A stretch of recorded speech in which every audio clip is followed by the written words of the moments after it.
Okay, friends, we are coming at you. It's about 5 minutes after 1 o'clock Eastern time. And watching, honestly, something even scarier than I thought that we'd be witnessing here today. Models predicted a major landfalling hurricane today. All day yesterday, we were wondering if this thing's going to be a Category 3, maybe a low-end Category 4. Wrong. This is a high-end Category 4, almost a Category 5 storm, which makes all the difference, and certainly it puts a lot more risk for those that are in the path of this historic storm. Hurricane Ian, as we're getting the latest information coming in from the National Hurricane Center, right now has sustained winds of 155 miles per hour as it's getting ever so close to making landfall. And it is making landfall now. Let's take a look at the latest radar. We're taking a look at some of the warning information that we have for you. And you can see just about the entirety of the state of Florida. Underneath warnings, the warnings go all the way north, though, up the Atlantic seaboard as well. You have tropical storm warnings that are in effect for, say, Miami, Dade County, Florida, and you make your way to the north. That actually turns back into a hurricane warning out towards Melbourne, Florida, Cape Canaveral, and then a hurricane watch once you get to Jacksonville, Savannah. That's for what's going to happen tomorrow and Friday. In the meantime, with the storm making its way onshore, the Florida west coast, the Gulf Coast of Florida, we have hurricane warnings that extend from near Naples all the way up to Tampa, and then to the north, these are tropical storm warnings. So the storm cranking as we speak. I want to see if I can't get our live channels up now as I'm just getting started with my broadcast of this, again, landfalling hurricane.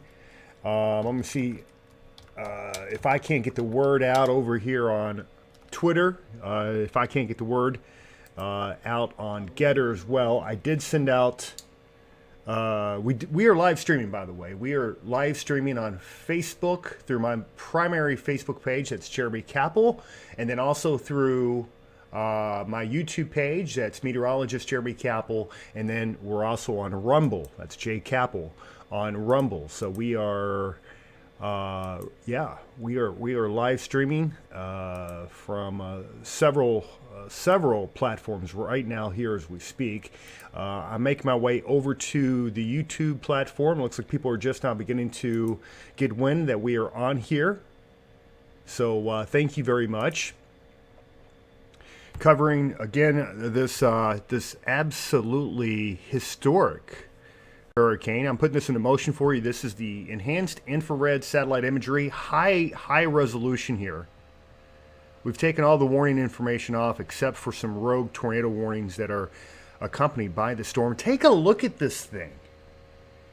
It's a monster storm, and we'll actually measure it in a moment, but the eye itself appears to be something like 40-50 miles across. It's got a large eye. And the winds rotating around that eye, again, just incredible, absolutely incredible. 155 mile per hour winds. So this is kind of going to be, unfortunately, a worst case scenario for those that are in line with this storm. So coming up here in just a couple of moments, I'm going to show you live pictures from the storm, and then we're going to track it with its current intensity. Show you exactly where it's going.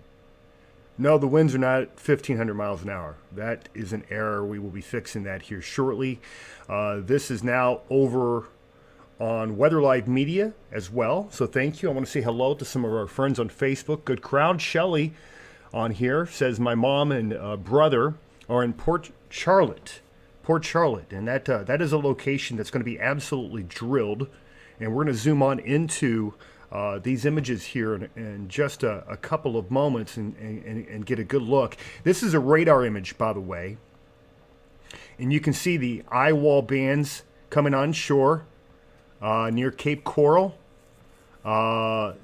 I know that Fort Myers took a glancing blow, but Fort Myers Beach is underwater right now thanks to storm surge flooding. There's going to be a ton of storm surge flooding with this hurricane. A ton. Vivian on here. Hey, Jeremy, I'm in Fort Myers right now. Winds are insane. Thanks, Vivian. I wish we could get a live feed from you. You stay safe, okay? I know the worst of the storm is beginning to lift just to your north, but you still have a dangerous storm surge near you right now. I've got Brian Samuel in the house. Jim Perry, audio and video, all good. I appreciate that. That's Professor Jim from Geneva, New York. Lily on here. Prayers for all those in path of this hurricane. It's very dangerous, very, very dangerous storm indeed. So there's a look at the radar. I'm going to take you back over to some satellite views. I'm going to get the word out to the rest of my platforms as I'm talking to you. Meanwhile, I'm going to be looking for live reports coming in. If you have reports, you can report them on either one of my live streams, which is on YouTube, Facebook, and now Rumble. I'll be monitoring that. I'll be most active on the Facebook and the YouTube. So find me there if you haven't already as we continue to watch this. Now, this is visible satellite imagery of the last several hours, and just look at the size of this storm.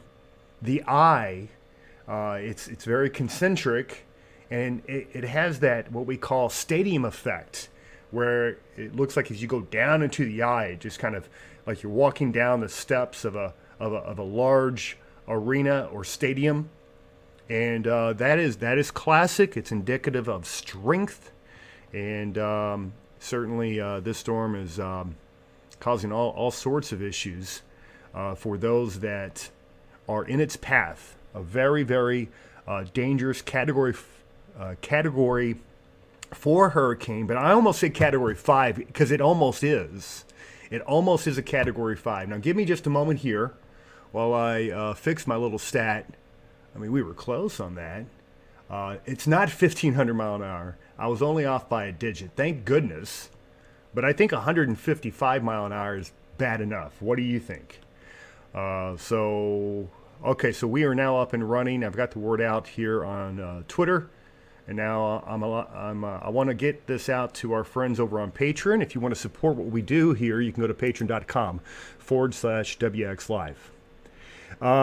Rita on here, and then she says, I am in Wesley Chapel, Florida, near Tampa. Carol, thank you, Jeremy, for your service. And this is a public service, and it's something that I feel called to do with me, my career in meteorology, my career passion for meteorology. So yeah, Randy, there was an extra 5 in there, but thank you, by the way. Category 44 hurricane, he says, making reference to the fact that I accidentally had 1,555 mile per hour sustained winds. Thank God that's not the case. I think that may be the case for the old red storm on Jupiter. Remember that, learning about that thing in school? I think they said winds were like 1,500 miles an hour in that thing. Thank God it's not quite that strong, but we know we've got some problems here. So with that being said, I am moving forward with the program here as we speak. I want to go back over to some of our radar analysis, and you can see the current radar here, and I'm going to go into that Eyewall. And that's what we're looking at here, the Eyewall. I'm going to see if I can get more towns on here. I've got another radar image that I want to show you here in a moment. But obviously, this is where it's at. This is the deal. It's lifting. And some of the towns that are going to be very much impacted, obviously, Fort Myers getting a pretty good blow from this thing right now. But you can see that this gigantic eye, it's going to take its toll all through this region. Cape Coral getting it, Port Charlotte getting it, Sarasota getting it. I think we're going to be very fortunate for our friends up there in Tampa, because this storm should actually spare the brunt from Tampa. In fact, I just saw images out of Tampa Bay. If I can get a live image up, I will for you. But images up out of Tampa Bay showing the Tampa Bay has been emptied. And the reason it's being emptied is because of this counterclockwise flow. All right, gigantic circulation, right? All the way around. And so what's happening here on the south side, you get the water that's piling into southwest Florida, thanks to that terrific circulation. So water's piling into places like Fort Myers. Earlier it was piling into Naples, Marco Island, Sanibel Island, and now it's piling into Cape Coral, Punta Gorda, Port Charlotte. But to the north, where the circulation's going offshore, it's actually draining Tampa Bay. Okay, now that's something that, you don't see every day, for sure. And so let's see if I can. I don't even know how to turn my buoys on. Okay, so that we do have buoy information coming in, though. I wonder if I can get that in real time. Yeah, we do. Oh, awesome. Okay, so buoy information out of Inglewood right now. Wind gust of 68 miles per hour. Okay, cool. But you can see Tampa to the north. That's where the whole bay is kind of being exited of water, kind of being drained. That'll change once the storm goes inland. It's going to maintain strength well inland, which is why they've got hurricane warnings all the way through Orlando. They've got hurricane warnings that traverse the entirety of the central peninsula of Florida. You've got hurricane watch in effect for Okeechobee, Florida, because they're not exactly sure if these are going to be very strong tropical storm force winds or lower end hurricane force winds by the time that they actually reach, again, Okeechobee, which is that large lake down in the south central portions of the state. My father used to live down there for many years. It's a beautiful area, great for fishing, by the way. But they've been devastated by hurricanes before. We'll watch this as it, again, continues to make progress. I'm getting the word out over to our friends on Patreon, letting them know that we are live. We are live, and that they can join us in progress here. Any of the 3 ways, which, again, we have got this set up so that you can follow us on YouTube, follow us on Facebook, follow us on Rumble. But the only last bit of work I've got left to do before we move ahead in the program is to make sure that our friends over there on Getter are aware that we're on. Getter's got a great up-and-coming platform, so I want to make sure that they are watching what we are doing and that they have access to what we are doing. At the end of the day, we really want to get the word out to as many people as possible. For those that have friends, family, loved ones that are down there, that way you can monitor and you can kind of see, because power is going out all across different portions of southwest Florida as we speak. Communication is going to begin to get limited for people that are down there. There are storm chasers, and we're going to check in with a couple of them during this broadcast. But storm chasers down in the area, some of them have gotten themselves in trouble. Some of the storm chasers have gotten themselves into some big-time trouble. In fact, you guys probably are familiar with Reed Timmer. Maybe a few of you are not, but he is a self-described extreme storm chaser, very well known in the industry. He just lost a vehicle, the Dominator 4. Why?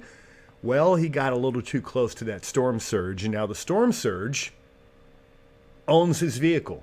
Or better, to put that better, his vehicle is now under the possession of the Atlantic Ocean. He's not going to get that back. Crazy, but that's what we're witnessing here. So let's go ahead and get the latest from the National Weather Service. I want to thank our friends that are on here. If you haven't already helped us with the like, share of the program, as always, it is appreciated. Here is the very latest on the storm as we take a look at a different vantage point here from the other radar source that we have for you.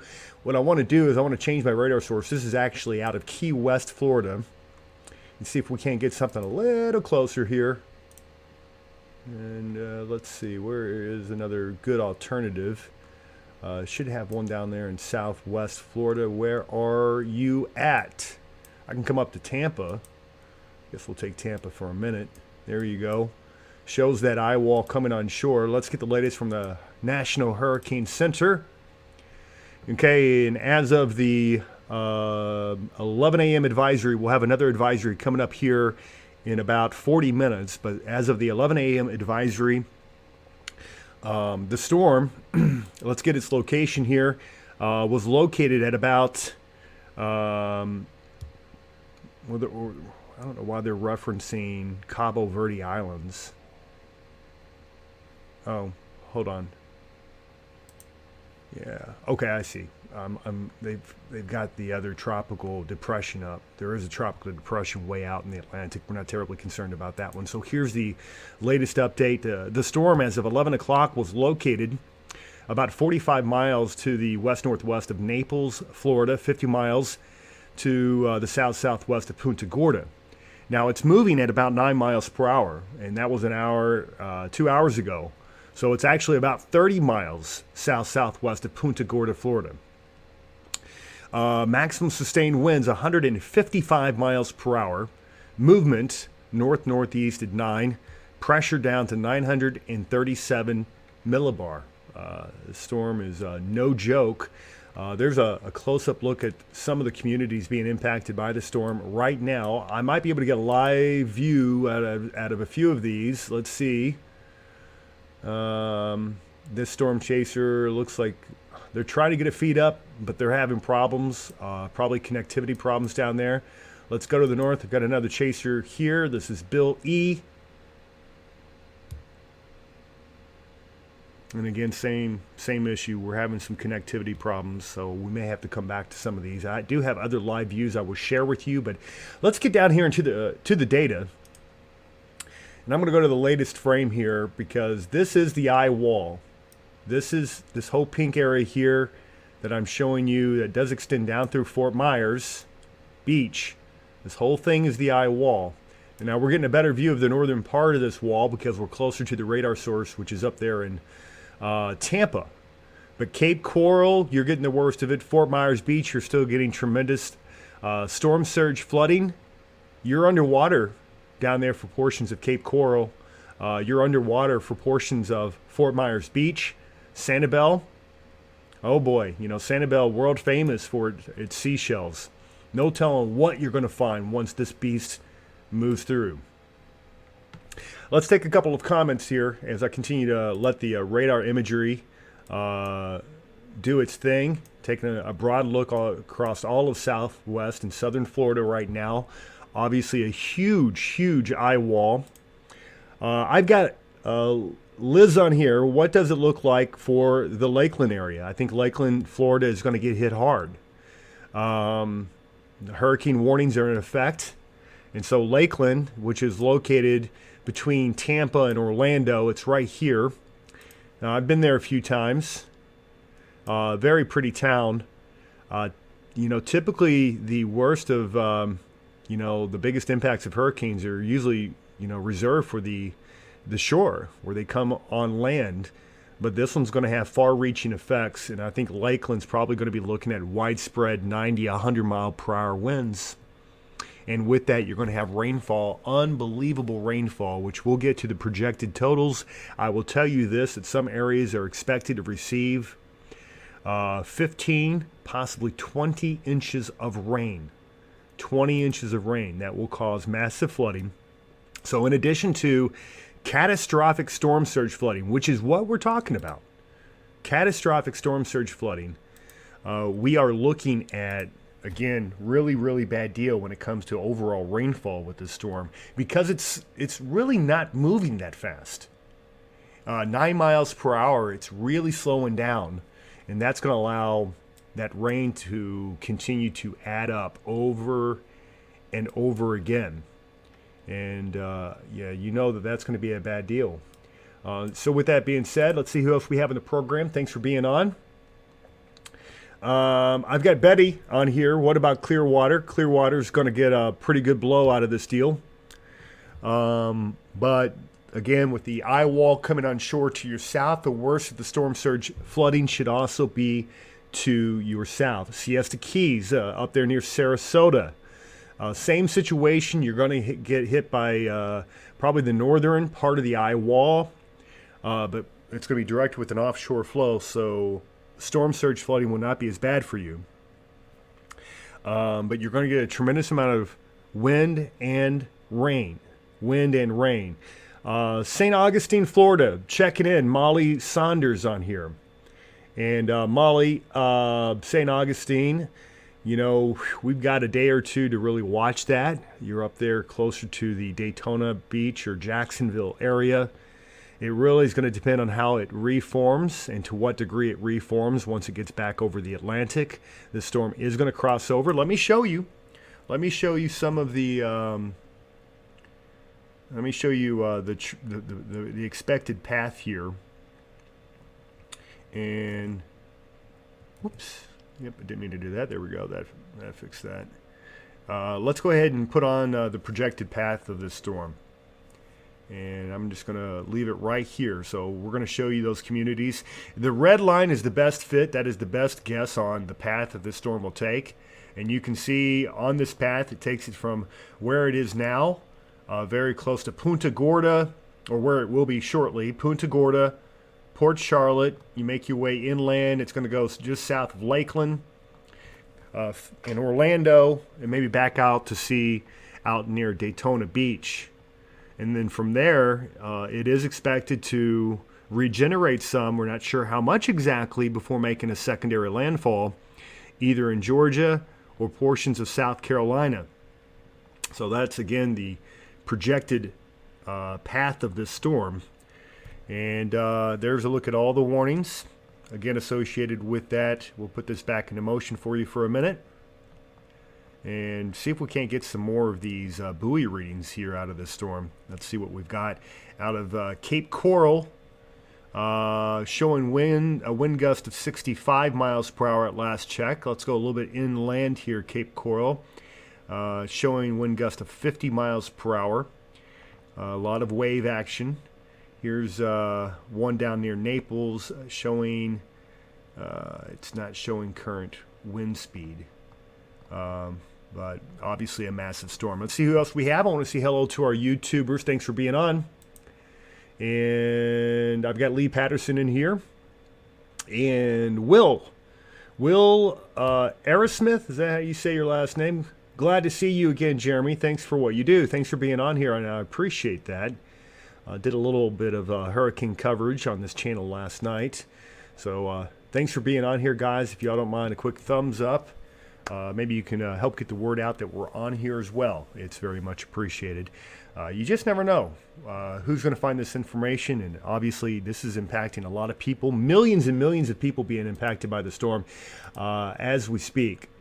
So, you know, it really is just a freak of nature when you get a storm of this caliber. They just don't happen that frequently. And obviously this year, so far, it has not been an active hurricane season at all. But as we always say during hurricane seasons, it's not the number of hurricanes, it's the ones that hit you. And how powerful are they? Unfortunately, we're getting hit in the mouth by a very powerful storm. 937 millibar. You know, that's probably going to be in the top 20 of landfalling hurricanes in the United States. I say that, top 20. It might be top 20. It's probably going to be close.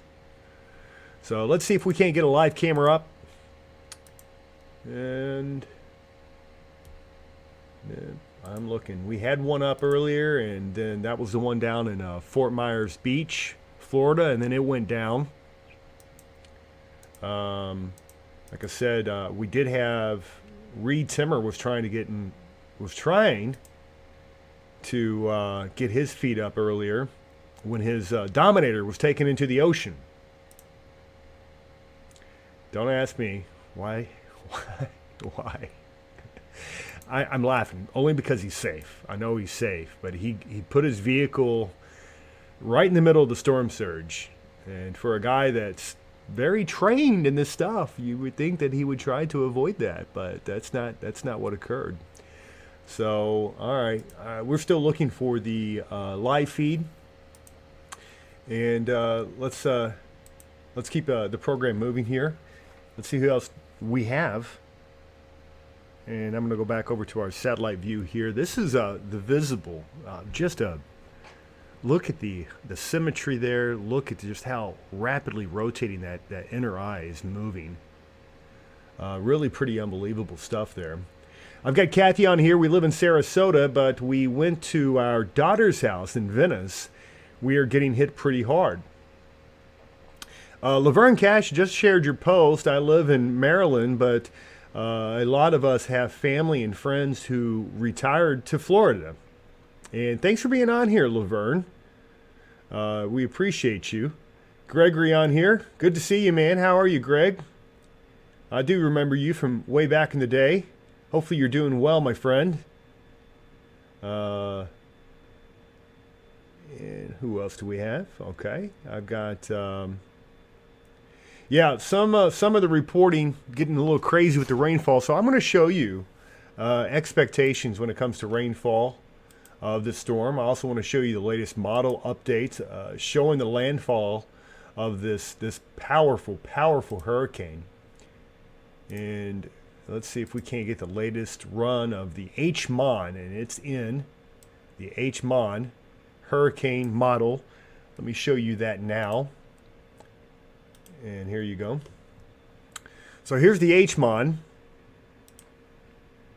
And it's a very high resolution hurricane model. It's obvious that that Eyewall, very concentric, but it really makes a right hand turn really over the next hour or two.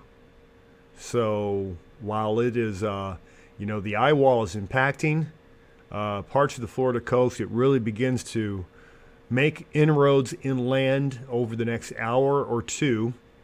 It does clearly show the Eyewall moving south of Tampa St. Pete. Northern part of the Eyewall, maybe Clearwater, Sarasota for sure, northern part of the Eyewall. And then you get down here to where the worst is going to be occurring: Punta Gorda, Cape Coral, Port Charlotte. And then there's a look that, and then the eye kind of fills in a little bit as it goes inland. That's typical.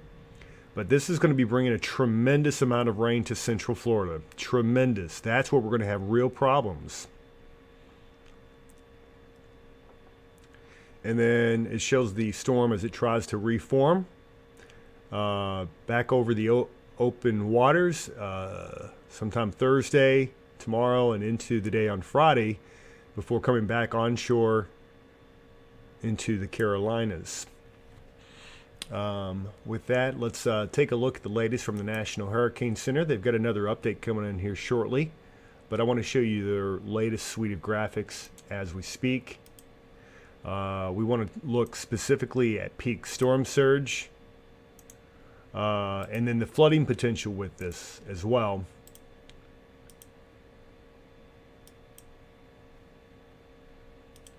Okay, and so I'm going to show you a few different graphics here. And we are going to start you with the rainfall. All right, so rainfall, basically, in addition to what has already fell, you're looking at somewhere between 10 to 15 inches for most of Central Florida. An additional 10 to 15. And this is going to include Tampa, Orlando, Jacksonville. And then that pink area, that's 15, potentially locally 20 more inches, which is obviously way too much. Way too much. As far as storm surge flooding, they've upped it. As of last night, we were looking at 8 to 12 foot storm surge. And now, for Port Charlotte, in Charlotte Harbor, 12 to 18 foot storm surge. That's going to be absolutely catastrophic. Obviously, it's already wreaking havoc. There's already storm surge flooding being reported from Sanibel Island to Fort Myers Beach earlier, down towards the Naples area. And now that storm surge flooding is only going to increase. I really do fear for that harbor near Port Charlotte. And I'll show you why. But that does include from Bonita Beach to Inglewood, the worst of the storm surge flooding. Outside of that, on both sides, you got 8 to 12 foot just south. You got 6 to 10 that goes all the way up to Longboat Key. And then in the Tampa Bay area, not nearly as severe, but significant. On the backside of the storm, eventually you'll get the rise 4 to 6 feet. right now, Tampa Bay, as I understand it, it's like clear. Tampa Bay, the actual bay, has been emptied by this hurricane. And we were explaining that just a little while earlier, how that could occur. Okay, let's see who we have, where we're at in the program right now. So I want to show you more on this storm surge flooding. We're also looking for live cams. See if we can't get a live picture down there on the beach somewhere, southwest Florida, where we can. I know they're having some connectivity issues in many areas.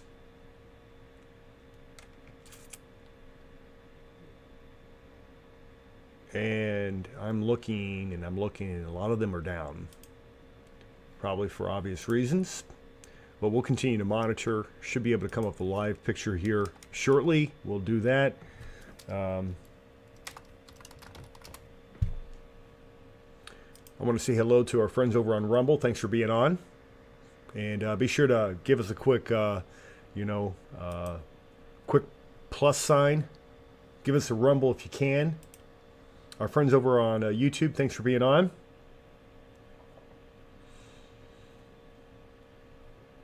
And thank you, Will, over on YouTube.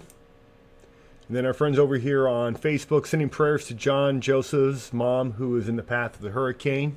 Jim, where's she at exactly, Jim? I don't remember what part of Florida she's at. I've got Tina on here, Jean, Kathy Flowers Major, thanks. Shane,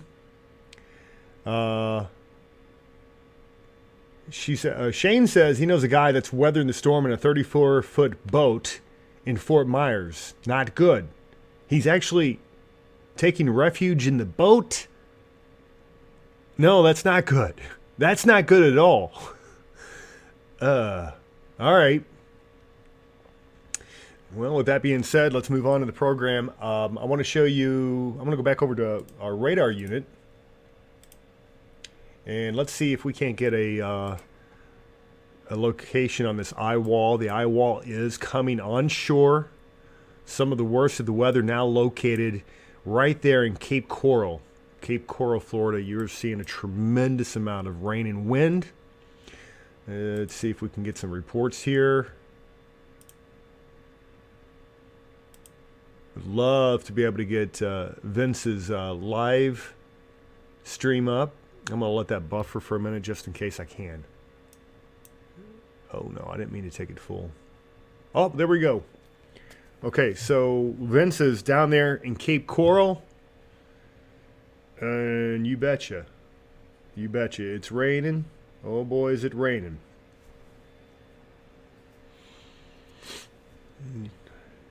It's hard to make out. It doesn't look like, obviously, the best resolution. I imagine with the available data down there. Not a lot getting out, but you can see the sheets of rain.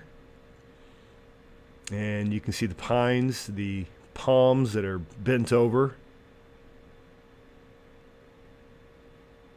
And no telling where he's at the moment.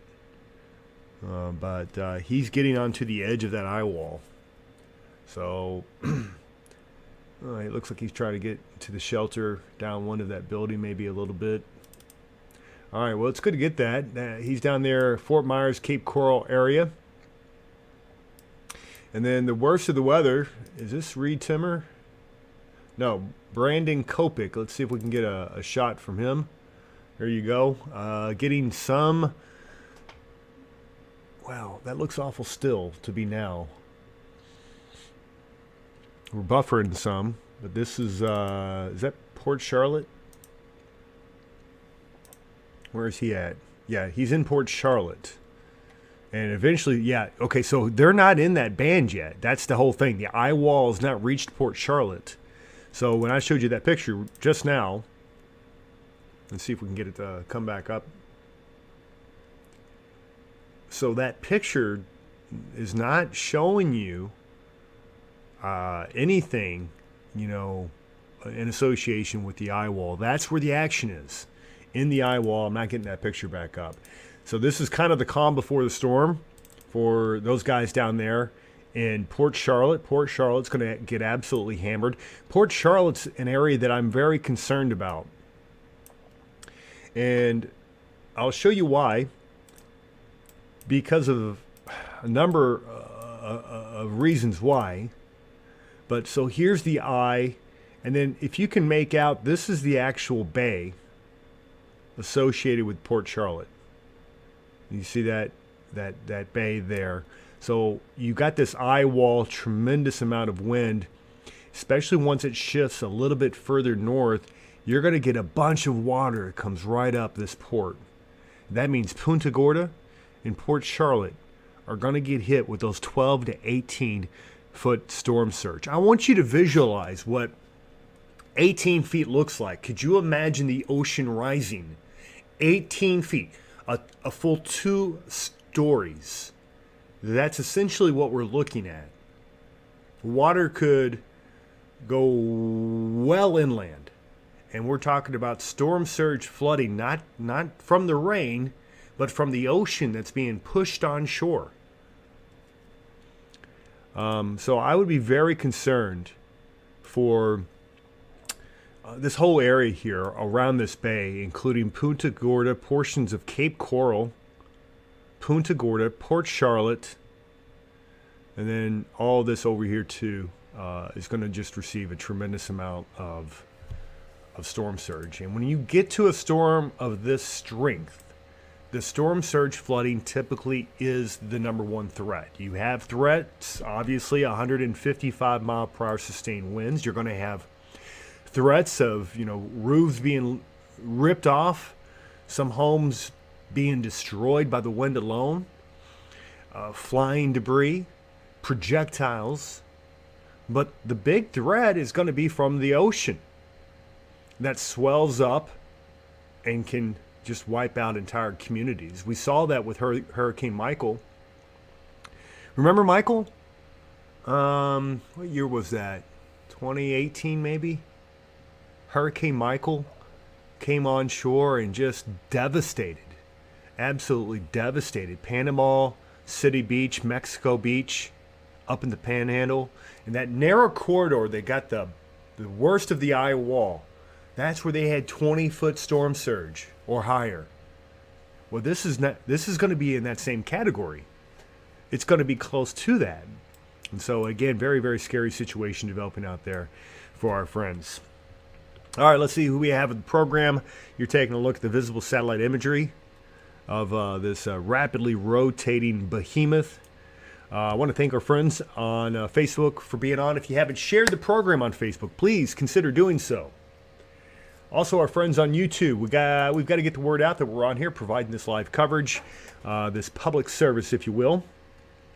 I've got roaming around on here. While you search for live coverage in most cameras, Wi-Fi is cut off. Yet during a war, camera views are abundant. Yeah, there is some irony there. We've got to do a better job with our technology, but certainly with enough power, so much power being down there in Southwest Florida, it is difficult. So yeah, I'm struggling with you to find those live cams. We'll go back to some of the chasers here in a few moments, but thank you for your comments on YouTube. And then also thanks to our friends over on Rumble. We are rumbling. We are streaming on Rumble, YouTube, and Facebook Live. A shout out to our patrons over at patreon.com/WX Live. Thanks for all of your tremendous support of this channel and everything that we're doing, both with news and with weather. I've got David Gully in here tonight. Hello, David. I know you've been trying to get a hold of me. I'll try to give you a holler a little bit later after this feed is finished. Okay. All right. And Debbie on here, but they said it's a negative storm surge due to the wind pushing the water from the bay, like Irma did in 2017. Talking about Tampa Bay, right now it is negative. I would love to get a shot of Tampa Bay. I saw a live stream earlier from Tampa Bay, and it was neat to see that, Tampa Bay, I mean, it was almost all the way empty because the water got pushed out. The water is going to get pushed back in as the whole storm goes inland. But in the meantime, Let's see. Maybe we can get down to Clearwater Beach. That would be good. No, bad gateway. Bad gateway. Everything's down. How about Earth Cam, Tampa? Can we go there? And we're looking. All right, I've got a live picture out of Tampa. Let's take a look.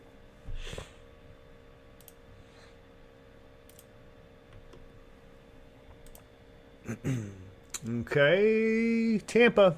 Again, you're talking about, and you're in the outer bands in Tampa, northern outer bands, but that is a flow that's going east to west. So it's pushing away from the actual city. It's pushing the water out to sea right now. Eventually, as the storm makes its way inland, you will see that reverse. So if you get far enough away from the storm, conditions aren't actually too bad. And good enough, in fact, to host a live stream. A live stream. There's a look at that rotating orb in real time. And it is making that right turn. Landfalling just north of Cape Coral. Cape Coral, Florida. We'll come back to that. Any of these live views that we can get here coming up here. Let's see if we can't get something out of Cape Coral. That would be something.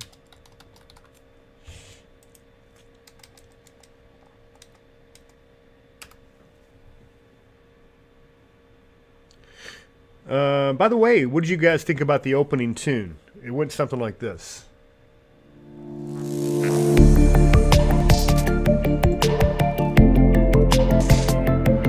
Looking to incorporate some new music for our weather product. This piece is by Roman Production, titled "Creating the Future," which I thought it was kind of a neat beat, kind of cool. Let me know what you think about that. We'll use that going forward, I think, in other weather productions.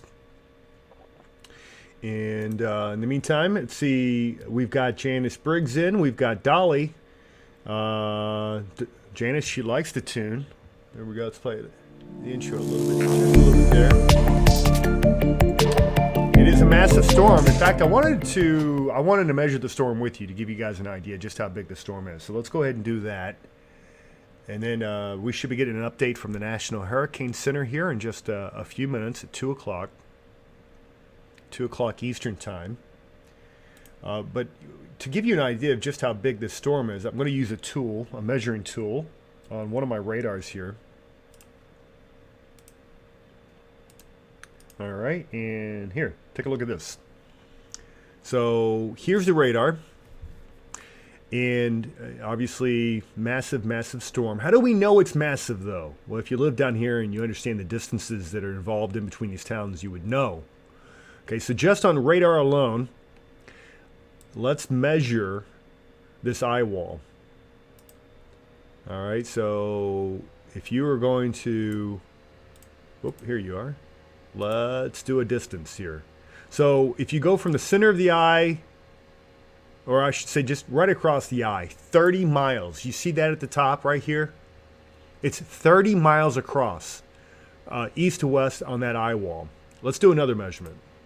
Let's go north to south on the Eyewall. Oh, and we're getting a new image in. Look at that. 34 miles north to south, 30 miles east to west. And that's just on the inner part of the Eyewall. What about the outer part of the Eyewall? From Eyewall to Eyewall, you're talking about almost 70 miles from the southern extent of the Eyewall to the northern extent of the Eyewall. 70 miles. It's massive. And then if you look, even further out and you include some of the outer bands that are impacting areas, well north of Tampa, some of those outer bands, they go on and on. They're way up here. The storm's massive. So you've got outer bands in Jacksonville. Look at the whole storm here. 340 miles across just the main precipitation. 340 miles. It's huge. All right, now I'm just measuring everything. Let's put that back into motion. Take a look. Again, the Eyewall coming on shore. Let's see if I can't show you some velocity data. All right, and high-res velocity. Now, ooh, it's kind of messy looking.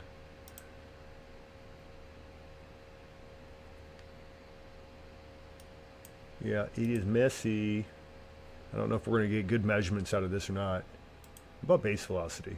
Yep, it's about the same.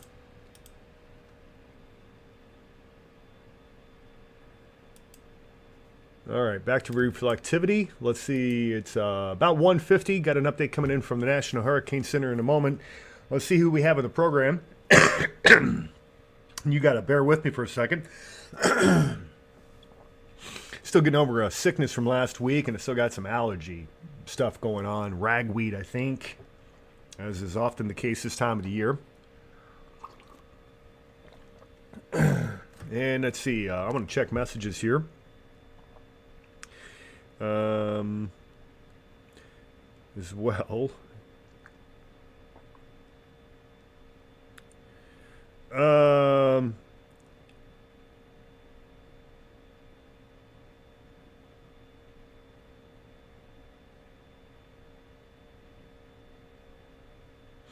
Okay, and let's see here. Where are we at in the program? It is 151, tracking historic landfall. A historic landfall of a major hurricane. Yesterday at this time, we were wondering if this is going to be a Category 3 or a category low-end Category 4. It's a no-doubter. It's a high-end Category 4. I think that this was a surprise to many people, including myself. I'll be honest. We didn't expect it to. We didn't expect it to get this strong, and it's unfortunate. Let's go ahead and take a live picture. I'm going to take you back out of this is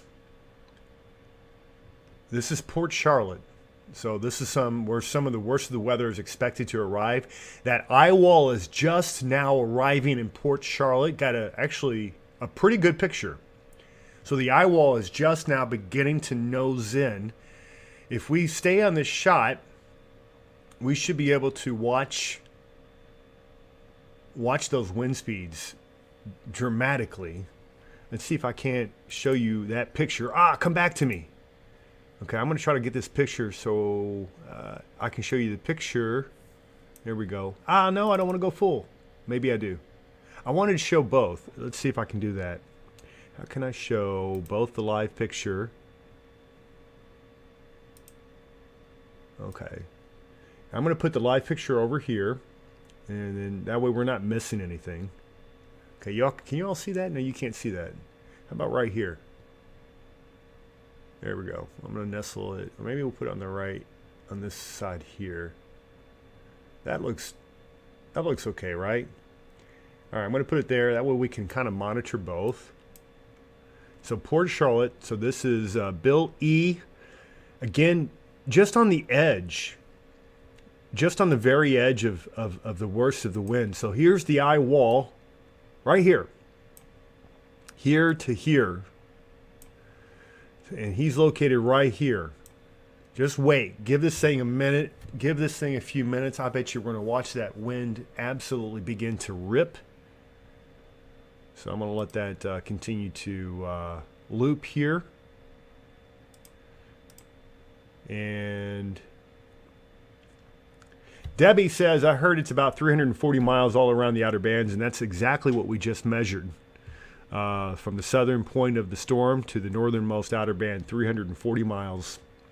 Darren on here, hey Jeremy, my parents in Marco Island got affected by the hurricane, no doubt. If you get any reports, please let me know. And Janice is asking for prayers for all of those being impacted. Thank you, Janice. Okay, Kathy says, music is okay, but I like your first music better from months ago. And are you talking about the original Weather Live tune? And that would have been more than months ago. But we lost the rights to that. I no longer have the rights to that, so we moved on. And we're continuing to explore and experiment with different tunes. But I like this for now. We're going to try this. Here you go. Here's that tune. Yeah, Roberta likes it. Is it too loud? That's all right. I can turn it down.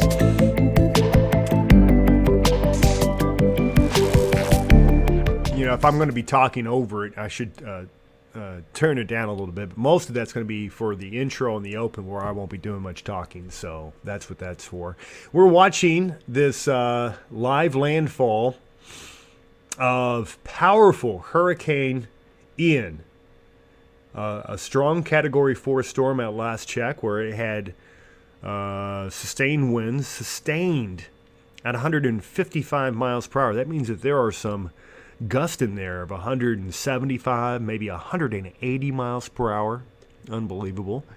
Mean sea level pressure at last check measured at 937 millibar. And the storm beginning to make that eastward turn, north-northeast now, at about 9 miles per hour. Again, we'll have that update coming up here in a couple of minutes. Yeah, hey, change of pace on here. Miss y'all in the Ville, Jeremy. Thank you, and thank you for being on. I saw that. Reed Timmer lost his car. That was the Dominator 4, if you will, as he parked a little too close to the storm surge, and the Atlantic Ocean won. That's usually what happens. When you put yourself, yourself in the way of the second largest body of water, the Atlantic Ocean's going to win every time. Anyway, I've got Laura Meyer on here on the Facebook feed as we're watching this hurricane making landfall. Laura says, "Hey Jeremy, my in-laws are in Port Charlotte. They are in a hotel. They will text me the minute the storm passes. I think expect to lose everything prayers in Florida. They're going to lose power if they haven't already. But hopefully they're in a well-built hotel, not in the first or second floors. You might be okay in the second floor, maybe. First floor is going to get flooded. There's no doubt. You're talking about 18-foot storm surge potentially there in Port Charlotte. So we're very concerned for them. All right, so expanding our view here, kind of see what's happening. And, we just measured that for you guys. But this Eyewall, the Eyewall itself is about 30. Now it's measuring 35 miles across. Look at that thing. Jesus. Let me watch my feeds and see if there's any new information coming down. Again, we're checking in with the National Hurricane Center here in just a moment. Let's see what we've got coming in. And let me open up a chat with the National Weather Service. And that way we'll get information live as it's coming in out of Southwest Florida.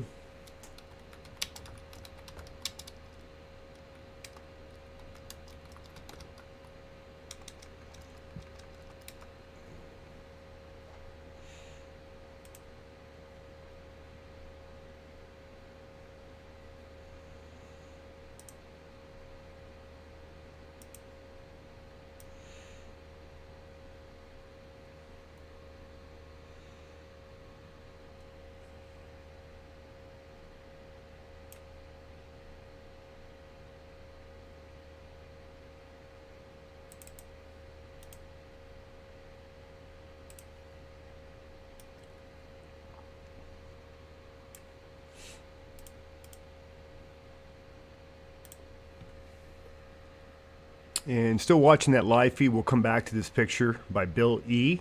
Landfalling hurricane impacting much of Southwest Florida, Port Charlotte to Punta Gorda, Cape Coral, Fort Myers Beach, all being impacted by the Eyewall right now.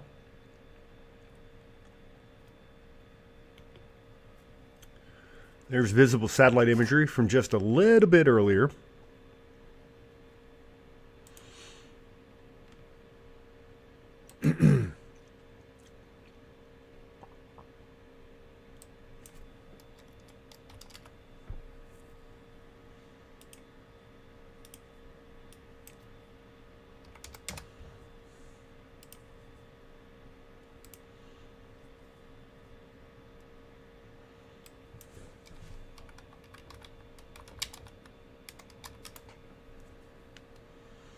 And I am getting some reports through Twitter here I can share with you in a moment.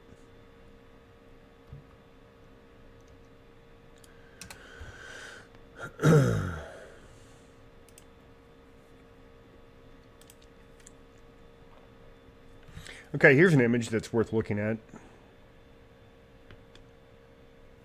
Yeah, well, there's that one. That's the radar and our live image out of Port Charlotte. You can see the wind beginning to pick up there as that Eyewall is moving its way onshore. I expect that this image will get quite dramatic here shortly. In the meantime, here's a look at expected storm surge flooding. Kind of an update. It's probable storm surge. They're just saying more than 9 feet.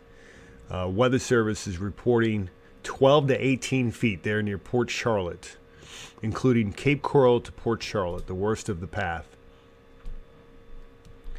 Okay, so I wanted to share that with you. Let's see what our friends over at the Weather Service are saying now about the storm. We get an update. It's 2 o'clock.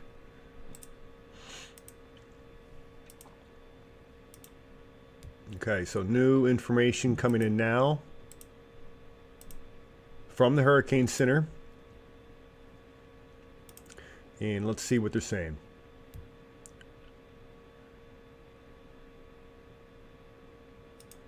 All right, here, I'll share it with you while you're on here. Here we go. Okay, 2 o'clock update. It was located about 50 miles to the south-southwest of Punta Gorda. I'm surprised it's that far. South-southwest. It's 25 miles to the west-northwest of Fort Myers, Florida. Okay. The barometric pressure still at 937 millibars, hasn't weakened at all. Winds are still at 155 mile per hour. It has not weakened at all. And it's still moving north-northeast at 9 miles per hour. So that much remains active. So that's what we're looking at over here. Let's see what new information we have as far as storm surge is concerned. Let's take a look at this peak storm surge map here.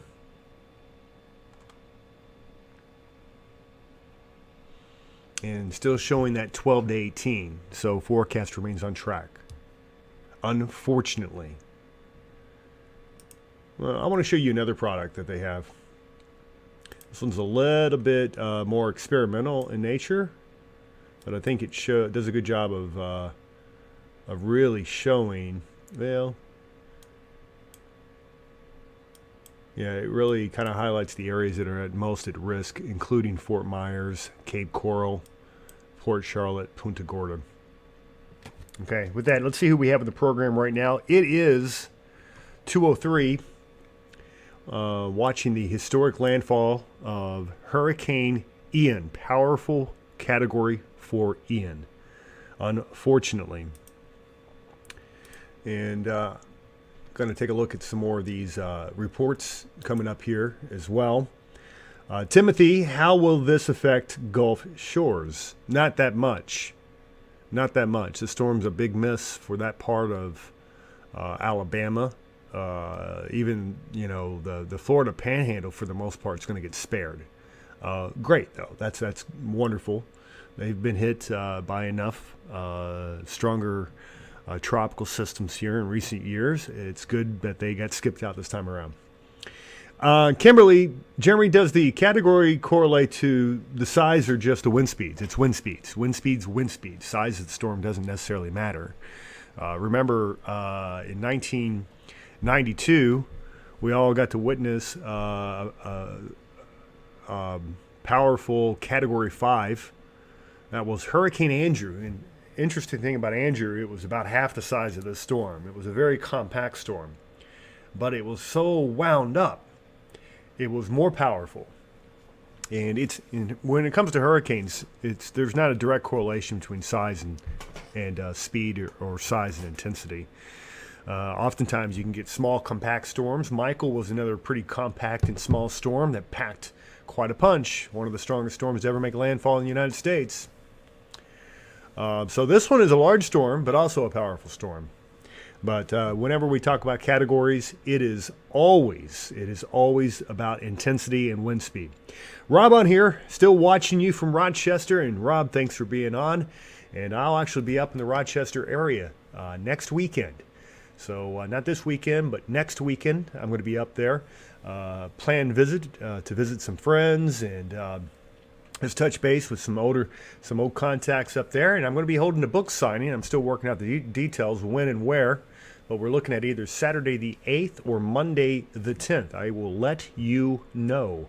And thanks for being on, by the way. Just stay posted here on this Facebook page, and you'll be able to find the information when I'm going to be up there. I'm going to be promoting this guy. Book that Lisa and I worked on for about 3 years, and very happy that we got this out. Just released the second edition paperback, and that's what I'm going to be up there with, the second edition paperback. But if you don't want to wait, you can get yours through Amazon right now. Just type in The Calm During the Storm. Would love to get your feedback on this book. It covers so much stuff, including the whole fiasco of living in Rochester for the 3.5 years that we did. Yeah, it was a fiasco. Let me just say that. What a fiasco that was. Debbie on here. And then, do they still retire the name once it makes a major hurricane? Yeah, this one will be retired, I have no doubt. It's not always, yeah, they typically are major, but not always. The storms that are retired, I think it's based more on impact than it is even intensity. Obviously, there's a direct correlation between impact and intensity.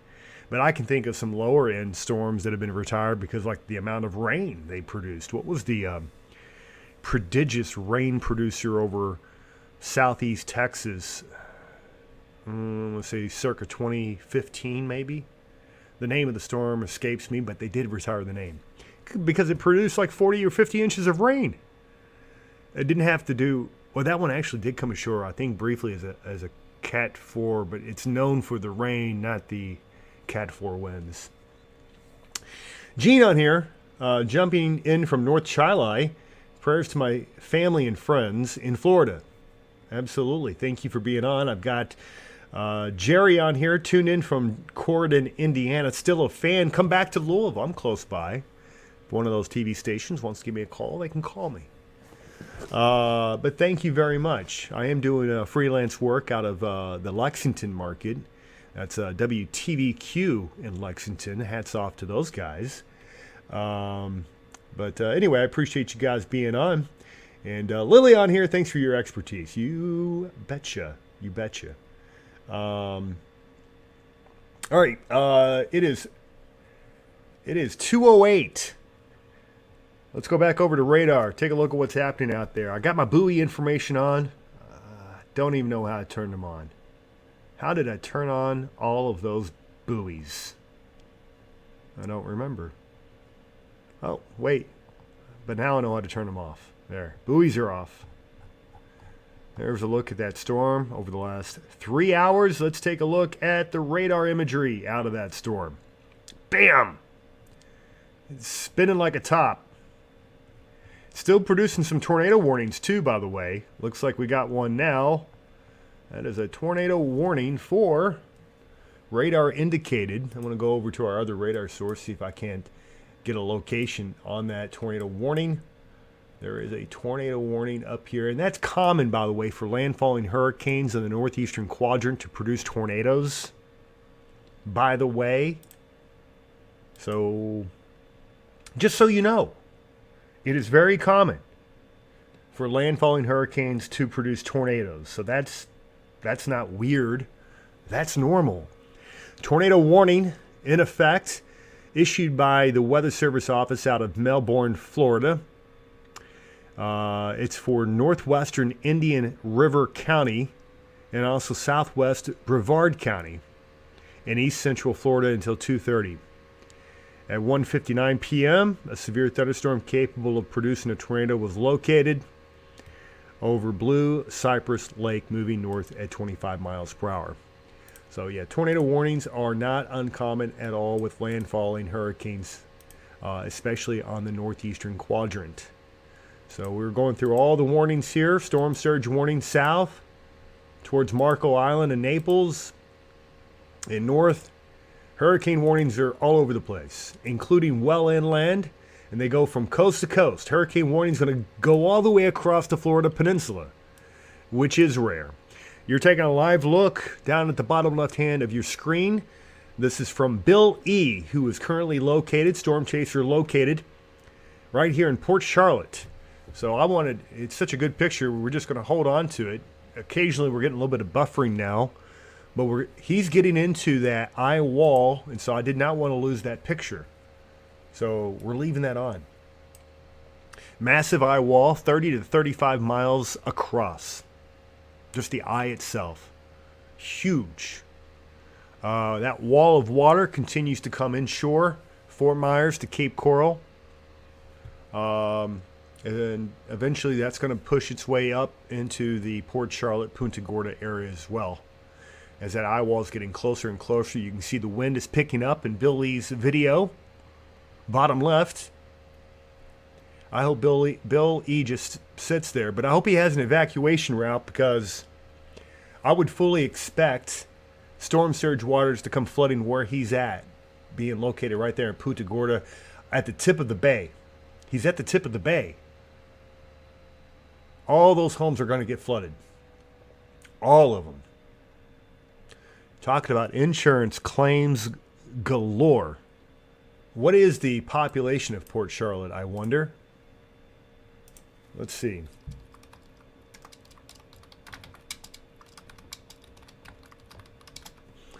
Population, Port Charlotte, in Florida, 62,000 people.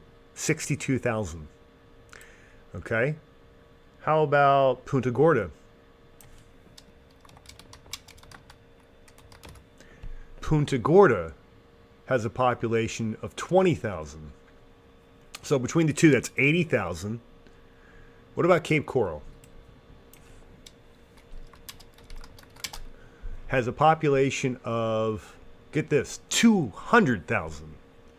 So right there, there's 300,000 people between Cape Coral and Port Charlotte. And then if you add Fort Myers, Fort Myers is a population of 90,000. So now we're up to almost 400,000 people just right there in that one region, surrounded by water and bays. I mean, you're talking about, millions of people will be impacted by the eye of this storm. Millions. But that area there from Fort Myers to Port Charlotte, Punta Gorda, Cape Coral, these guys are going to get absolutely crushed. They're getting crushed now. Still watching that live stream from Bill E. Bill E.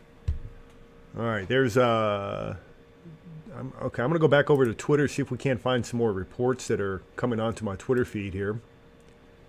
Let's see what we can get going for you guys.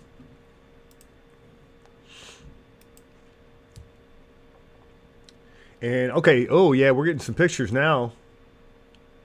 All right, so I'll be sharing with you momentarily. All right, here we go. Let's take a look at some of these pictures here. And this is Fort Myers Beach. Oh my gosh, holy cow. Take a look at this. No, not that. We'll come back to that picture. This. Could you imagine? This is Estero Boulevard in Fort Myers Beach. That, my friends, is storm surge flooding. Good grief. Unbelievable.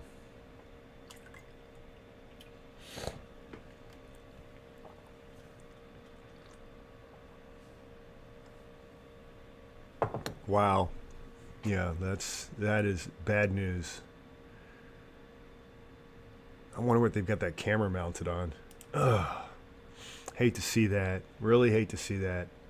All right, here's storm surge coming in on Sanibel Island from earlier. Okay, this is a time lapse, it looks like.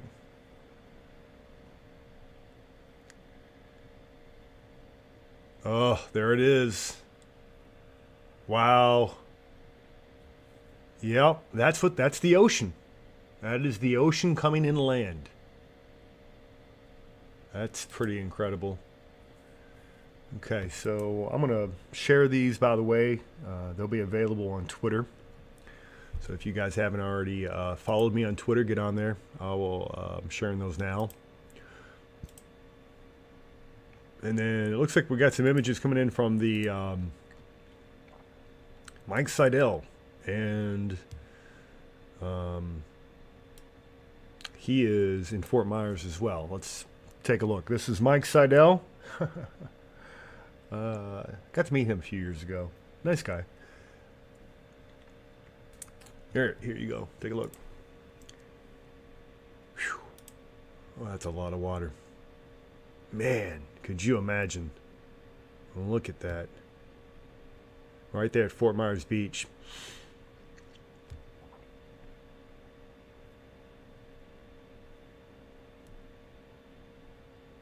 Oh, there's going to be a lot of cleanup here, folks. A lot of cleanup. All right. That's Mike Seidel. I'll retweet that as well. And let's go back over to our live picture. See what it looks like. And sitting there in Port Charlotte. That Eyewall making its way onshore as we speak.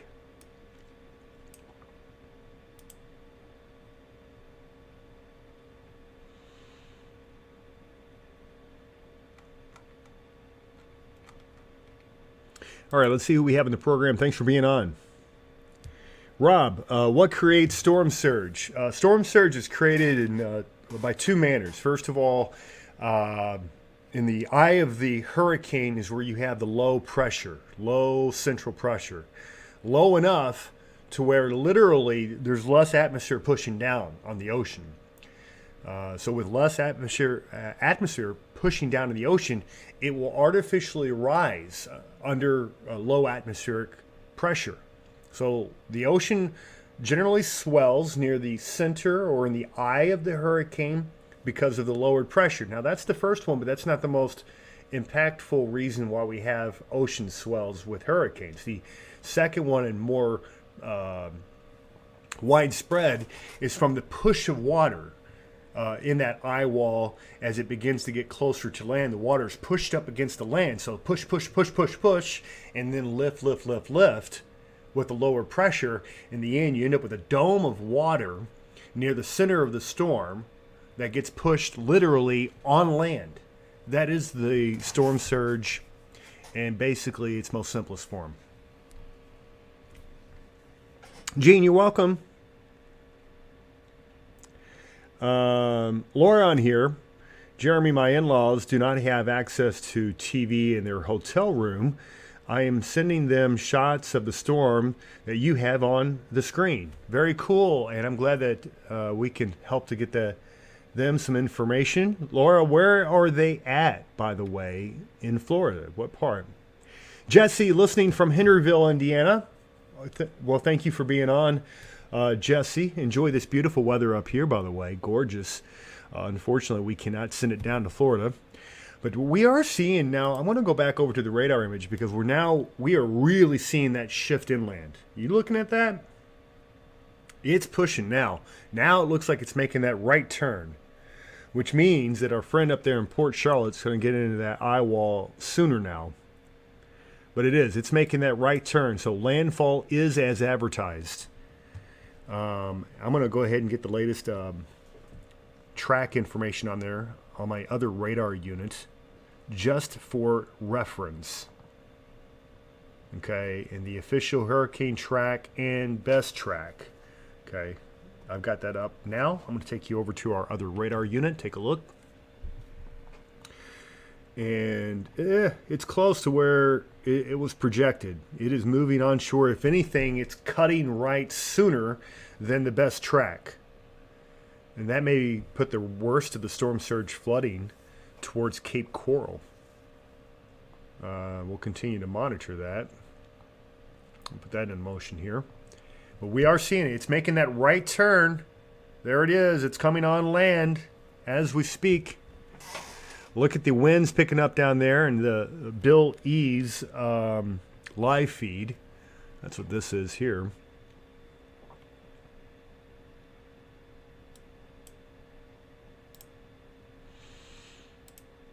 All right, I want to thank our friends over on YouTube for being on. I've got my KC weather on here. Center of eye looks like it has made landfall on Captiva Island. Guessing NHC waits until it is on the actual mainland. Yeah, you know, there's not a, it's not an exact science how they do that, but yeah, it did cross over Captiva Island, correct? And now it's coming onshore. The main body of this thing is coming onshore here as we speak.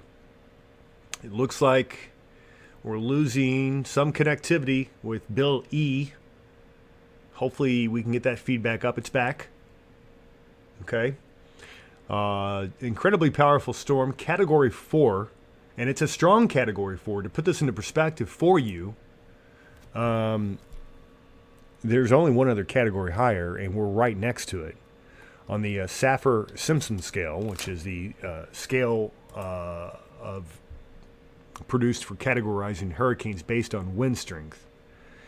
On the Saffir-Simpson scale, a Category 5 storm begins at 157 miles per hour. Category 4 storm goes into 156. We are right on the edge of Cat 5. Right on the edge, which, terrible news for Floridians, those that are being impacted. Terrible news. I mean, it's the last thing you would want. You know, a category is like a magnitude 10 difference. So if it was one category less, it could be like magnitude 10 less times damage. It's kind of like exponential as you go up in category, the potential for devastating effects. Unfortunately. Okay, so Lorion here. They are in Port Charlotte, right near the Charlotte Harbor. They said that they're at 110 mile per hour winds. Water is pouring out of their hotel, of their toilet. What? Toilet? And it's shaking fiercely. What? I wonder what floor they are on. Because you're going to need to get up into some elevation, by the way. Some elevation. Jim, thank you for the compliment. As always, Jim Perry in the house. He oftentimes will help to moderate and help me keep this program in check as far as the audio and the video quality is concerned. So, Jim, it's great to see you, and I look forward to seeing you next week, by the way. Can't wait to get back up to my friends in New York, get to catch up and hang out a little bit. So, in the meantime, Mary, Northwest Cape Coral, question mark. Yeah, and that looks to be about where it's making landfall. Very close to Cape Coral is going to be the official landfall, maybe just north of Cape Coral. But either way you look at it, got some problems on our hands here. Some major, major problems. There's a look at the visible satellite from a little bit earlier today. I'm going to go back over to our our feeds. Getting some images here I'm going to share with you now of storm surge flooding. This looks like it's out of Fort Myers. This is shared over on ABC News. Okay, ABC News sharing these images here. There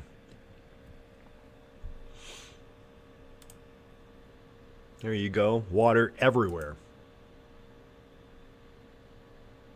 And it's hard to tell where the harbor is and where the roads are.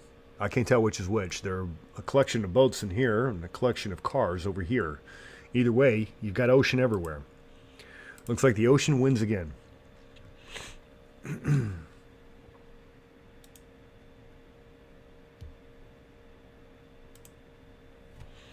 More flooding. Pelican Bay. Obviously flooding out a parking garage. Gonna have a lot of claims.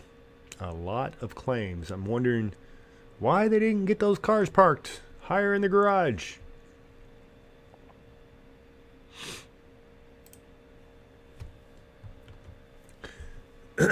That's going to be a mess. Cleanup's going to take a long, long time.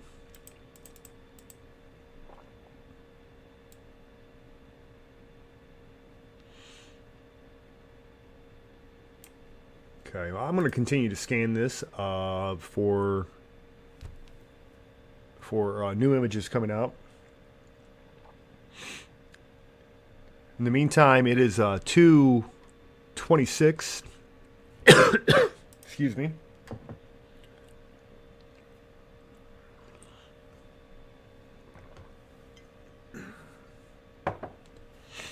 This is radar with the track of the storm from the National Hurricane Center, showing you where it is and where it's going.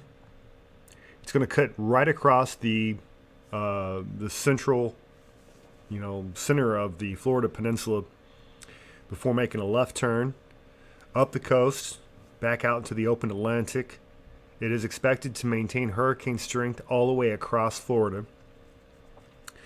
Not exactly sure how much it's going to lose tonight. We would expect it would lose probably, 2 or 3 categories in strength tonight.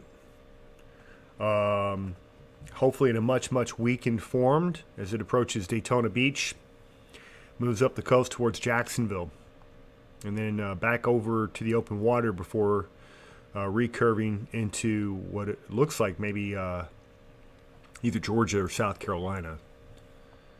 But should be quite a bit weaker when that occurs. Some regeneration is expected, but it's unclear how much. All right, we've got new images coming in. Let's see. Naples, Florida. Let's take a look.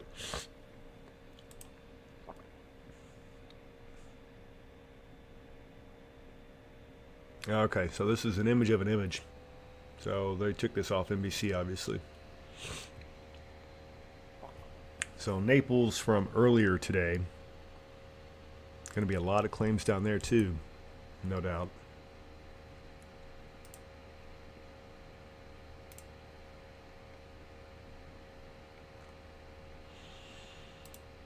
All right, and let's see who else we have in the program right now. Yeah, thank you, President Charlotte. Don't forget to smash the thumbs up for me on YouTube.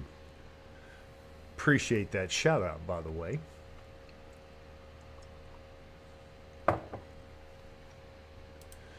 And over here on the Facebook side, let's see who we have. Laura says they are on the 2nd floor. I would imagine they're going to be okay there.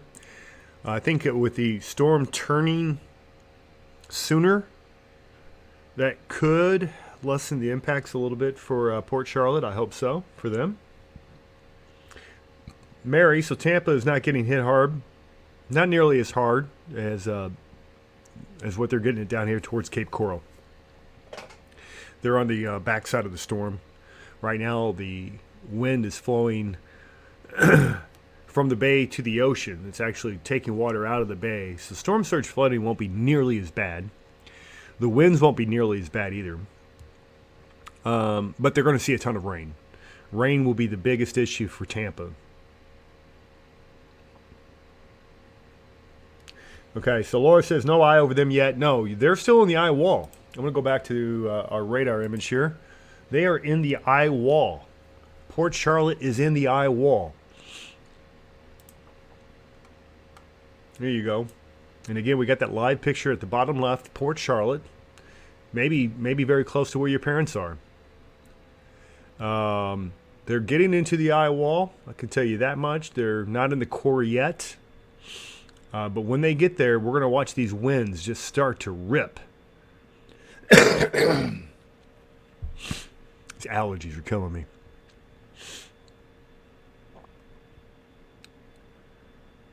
But yeah, big storm. That means its landfall it takes a while. We're probably talking about another, I would say, 1 to 2 hours of making landfall here. And then we'll begin to watch the storm weaken. But it's not weakening yet. It is not. And look at all the rainfall. Let's take a look at some model imagery. Taking a look at rainfall, focusing on rainfall. And I want to see what the newest estimates are. Rainfall totals out of this storm.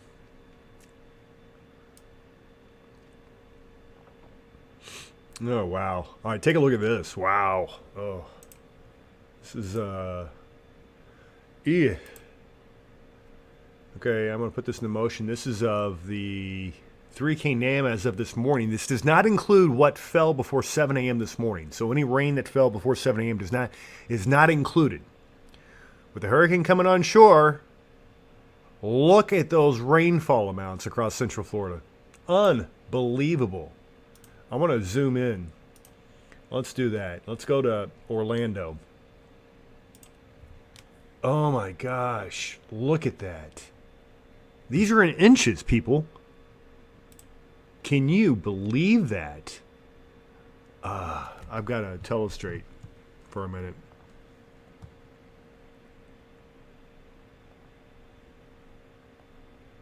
Look at that. Anywhere in that purple is 15 inches plus. And that goes from near Tampa, just south of Tampa, Bradenton, Sarasota, through Lakeland, Florida, and then up here. Look at these numbers. There's 19, 20 inches into the Orlando area, and then up here towards Daytona, 25, 30 inches of rain. That's gonna be a problem. That is going to be a major, major problem. But you also notice a short distance to the west. It cuts off. So you get up here towards Apalachicola, you're not going to have anything at all. None. But man, that is just an unbelievable amount of rain. Unbelievable. But that kind of goes to show you what we are dealing with this animal. It's an absolute beast of a storm. Go back to the Floridian view here. So that's one estimate. Let's take a look at the European forecast model. It's not quite as aggressive, but it still shows a lot of rain. And let's go GFS here. Similar to the NAM. I don't see any 30 inches on there, but it's a lot of rain. And let's go with the WRF. Yeah, that's doing the same thing the NAM is doing. Whew. Yeah, that's that's not cool. That's bad news, my friends. Bad news. All right, let's see who we have in the program right now. We've got about 50 with us live here on the Facebook program. I want to thank our friends over on YouTube for stopping by. Thanks for being on here. If you don't mind a quick like, share, subscribe to the channel if you haven't already. And be sure to hit the notification bell. Make sure you don't miss it when we go live. This channel is only live when the weather's at its worst. So the worse the weather gets, the more likely it is that you'll find me on here somewhere. And hey, tip of the hat over to our Rumblers. First time I think I've done a live weather event on Rumble. I think this is the first one. So let me know how we're doing over on Rumble. Live streaming Rumble, YouTube, Facebook. And this feed also available through our Patreon account. That's patreon.com/WXLive. Thanks so much for being on. I'm going to go back over to our feeds here, see if we have any new images coming in. And we do. New images coming in right now. Fort Myers Beach, Florida. Looks like this is from just a little bit earlier. Oh, wow. Yeah, take a look at this.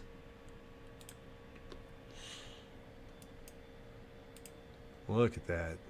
Man, devastating. Whew. Just look at the carnage out there. Man, they are going to be rebuilding for many, many months. I used to go to Fort Myers quite frequently when I was a kid. It's a great spring break hangout. But that's very sad to see. That is very sad. So obviously they're getting drilled.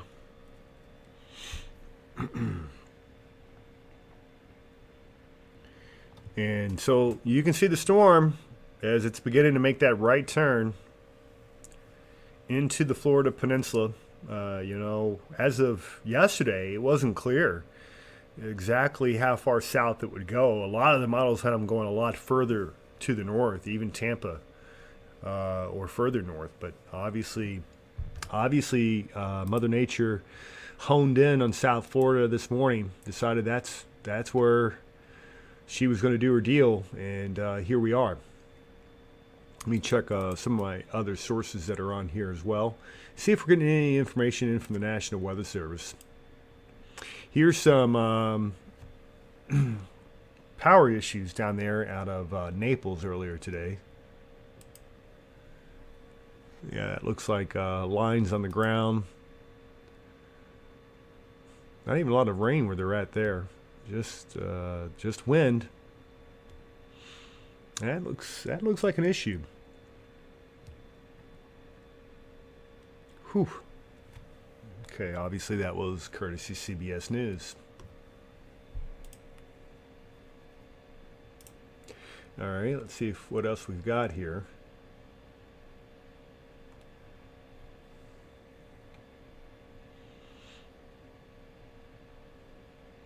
Oh yeah, it just goes to show you just how high the water got down there in Fort Myers. Fort Myers Beach, let's go again. So look at that, water's up a full story. Whew. Looks like someone's pool is completely inundated.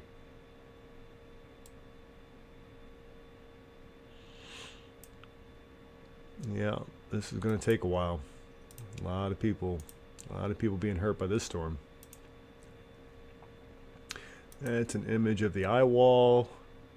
I can show you that on my end as well. In fact, see if I got visible satellite available for you now. If I don't, I will very shortly. All right, let's do that. Let's go into the mesoscale floater and let's go visible. And I wonder if I can get a better localized sector here. I might be able to. There it is. All right, yeah. So we're looking right down at this thing. I'm going to take you over to another satellite source here. Here we go. This is visible sat. And you can see from the time the sun came up earlier, and now you're looking almost straight down as the storm is making its way into Cape Coral and Punta Gorda. Still got that stadium effect, and again, with that trajectory going on into Charlotte Harbor, that could, there could be some really devastating storm surge flooding there. That's Tampa Bay to the north, up here. And again, with it being at this side of the storm, all the flow is out to sea. No issues in Tampa right now. You will have issues in the form of rain. I think storm surge will be low. They're saying, Weather Service is saying 4 to 6 feet. You're not going to have nearly the effects of what's happening down there. Cape Coral, Punta Gorda, Port Charlotte, Fort Myers. But that's a pretty dramatic image. Let's see if I'm going to go ahead and go on over to the IR. And still seeing those dark circles of convection. A strong storm. I mean, just very, very powerful storm.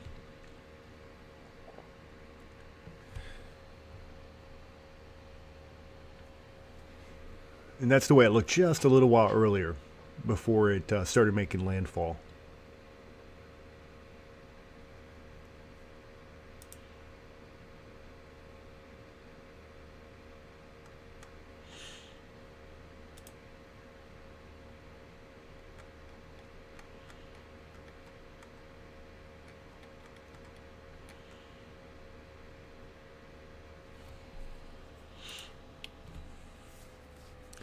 All right, here's an image of Mike Seidel. He's famous for some of these images, actually. Mike Seidel of the Weather Channel. Here we go.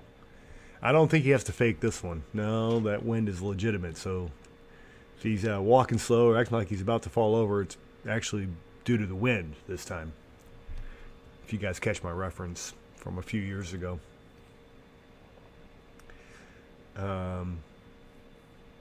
But there you go. That's in Fort Myers from earlier this morning. Let's check back in with our friends. Who do we have in the program at this hour?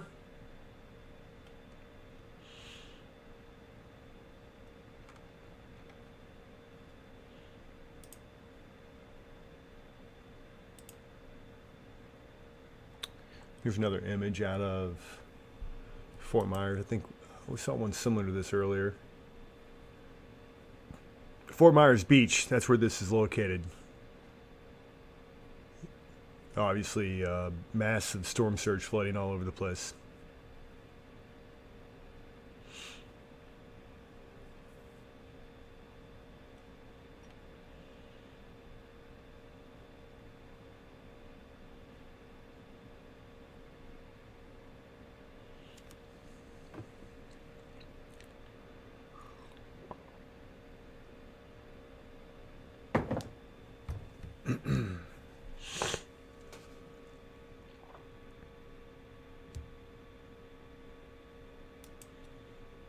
All right, here we go. It is 2:42, tracking the historic landfall of powerful Hurricane Ian. It's a Category 4 storm, not far away at all from Category 5 status, the highest classification of, unfortunately, of all hurricanes. This one's, it's right there, one of the strongest ones we've seen. This one would compare to Hurricane Charlie, I would say. Similar track, similar landfall, similar intensity. Do you guys remember Hurricane Charlie? You guys remember that? From 2004, I believe. Hurricane Charlie was, I think, the first of 4 major hurricanes to impact the Florida Peninsula. The Florida Peninsula back in 2004.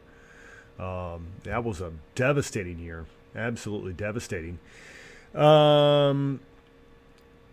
Gene on here. Love Florida. Couldn't live there, though.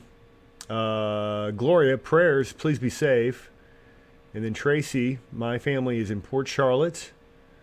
Prayers for them. Reminds me of Irma, says Debbie. Betty on here. And Kathy. Thank you, Jeremy, for reporting this. You bet. Thanks for being on here, Kathy.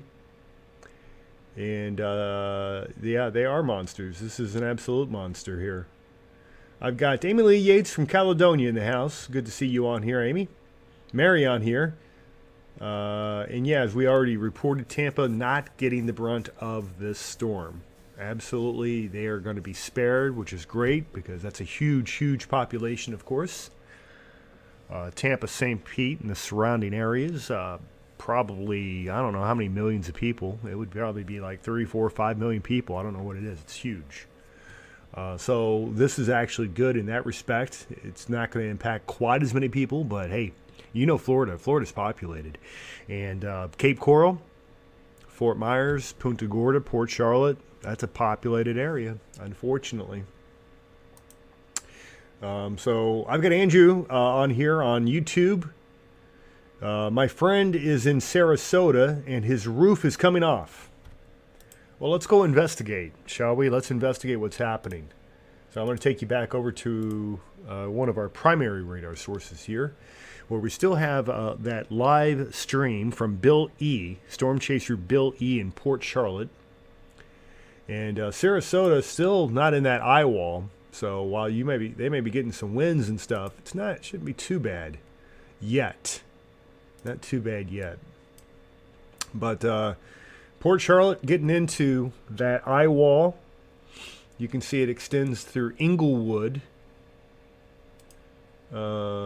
Looking for any more observations they have down in this area.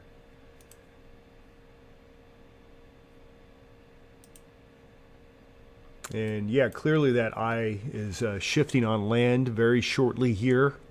The center of the eye, crossing over that strip of islands. There's Sanibel and Captiva Island.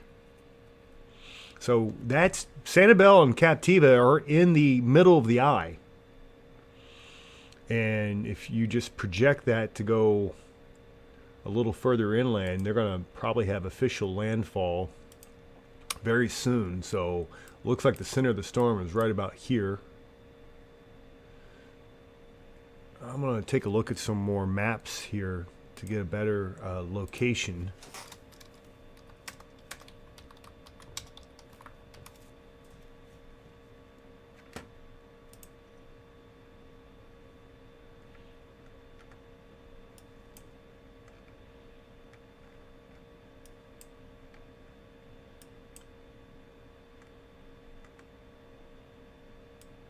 Yeah, all right, so let's take a look at this together. I'm going to take you guys over to Google Maps. And here you go. So on the Google map, so the storm, okay, so it's got it marked out here. That was as of like 3 hours ago. That storm is now making its way towards Pine Island. So Pine Island, it looks like, will be the official landfall. It went through these Outer Banks already, and now it's somewhere in here, lifting this way. It looks like it's going to go right over Pine Island, which is, unfortunately, that's not terribly populated. It's more of a barrier island. But then that takes you right on into Cape Coral.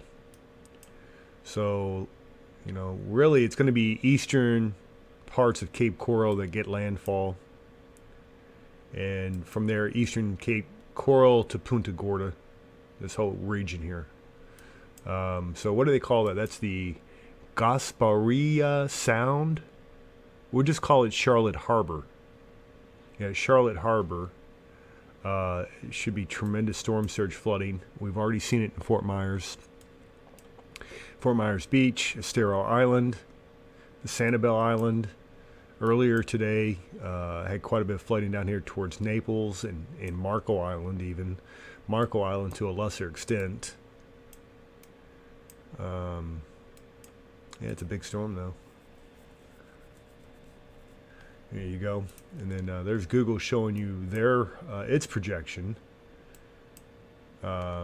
Which again, that looks like it's shifted from the original projection, and it's moving east quicker than what it's shown here. All right, it is 2:48. Let's see who we have in the program. I'm looking at new images coming in as we speak as well. And I'm also going to take you back down, and we're going to go back to our radar unit, one of them. Here it is. And we'll put that back into motion for you. Still looking at that live image out of Bill E. in Port Charlotte.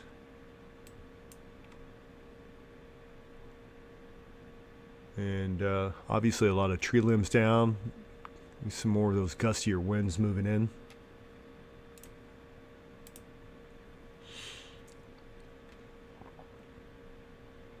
Okay, Coral, my 18-year-old son on here, just moved to Orlando. How would they be affected? A lot of wind and a tremendous amount of rain. Orlando could be looking at upwards of 20 inches of rainfall. So I'm hoping that they're on some high grounds, but I do expect there to be widespread flash flooding. Up into the Orlando area, they are under a hurricane warning, so they will receive hurricane force winds of 74 mile per hour or stronger. My guess is more like 90 to 100 mile per hour winds.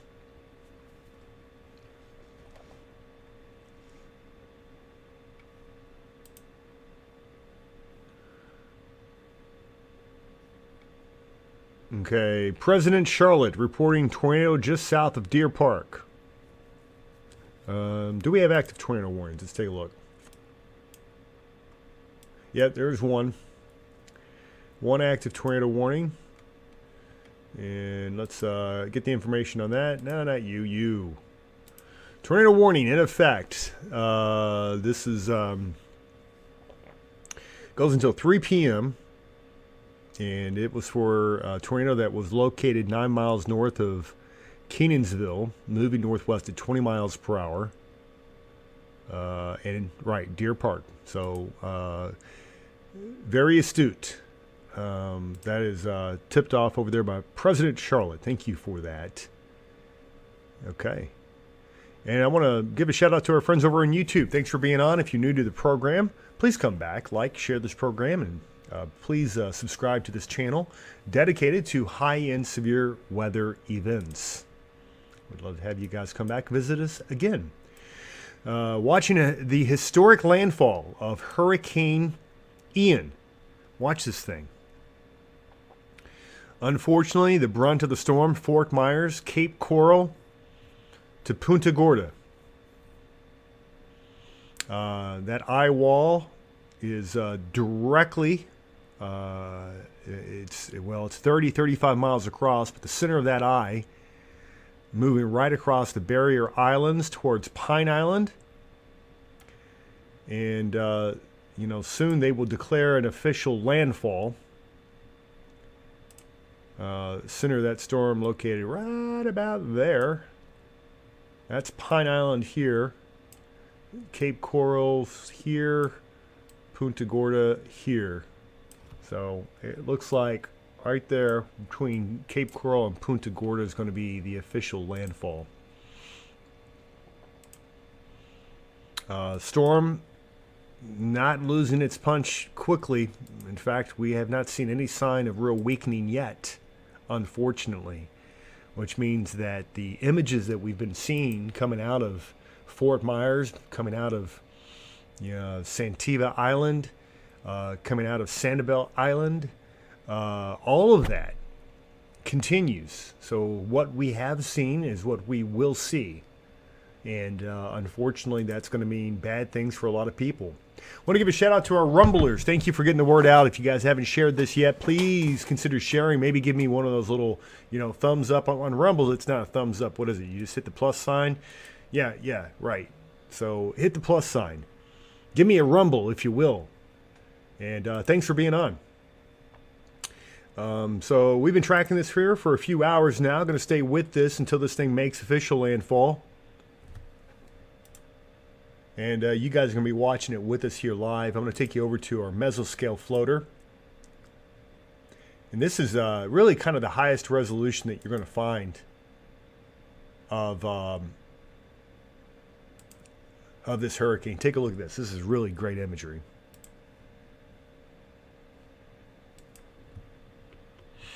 There it is. Watch this thing. Look at it. Whew. And this is, I think this is 2 hours. About an hour and a half. About an hour and a half worth of imagery here. I'm going to go on over to the visible spectrum. And we're going to make this true color. So it's kind of like what the natural eye would see if you were looking down from space. Look at that.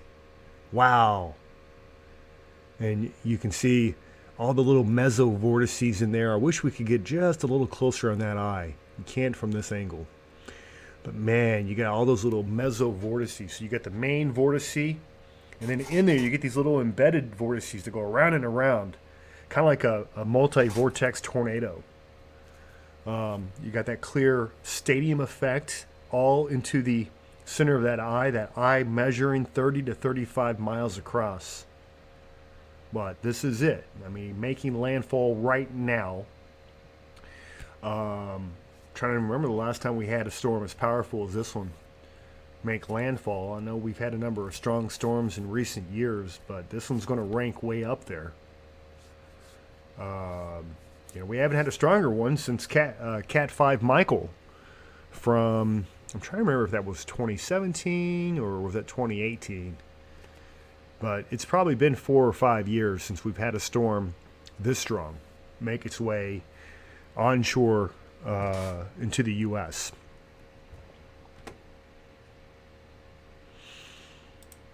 Let's see if we have any new images coming in through our social media.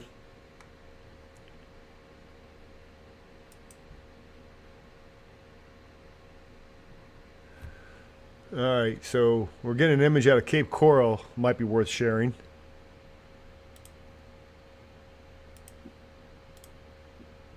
What's this guy doing?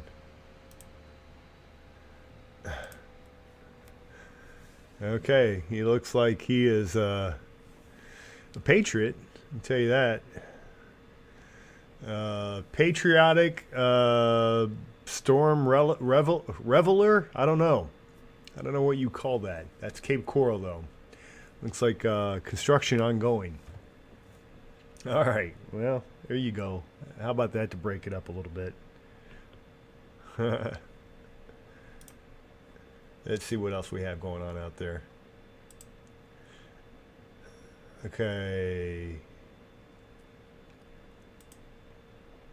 Yeah, we've seen this image here.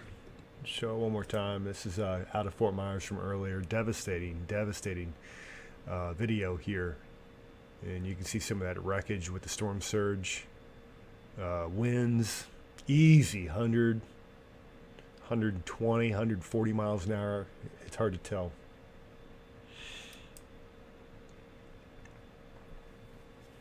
Obviously, bad deal, bad juju, nothing good there.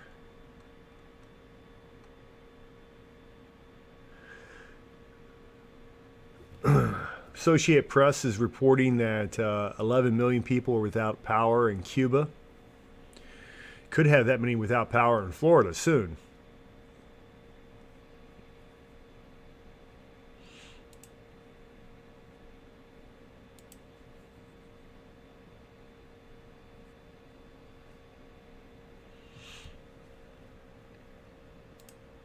Some more of that storm surge flooding here. From Fort Myers Beach.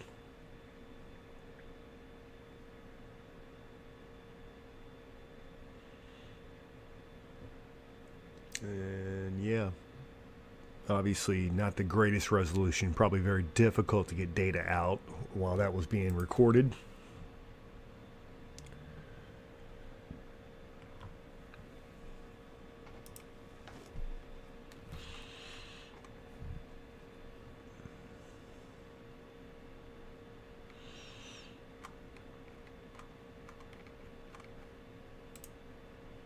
I'm going to check in with our friends over at the National Hurricane Center and the National Weather Service as well while we're talking.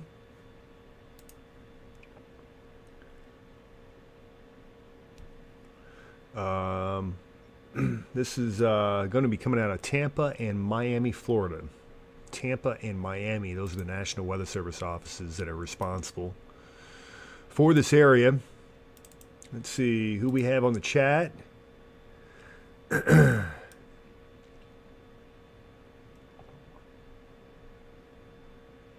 You know, if there is some good news, never good news when you have a landfalling Category 4 hurricane, never.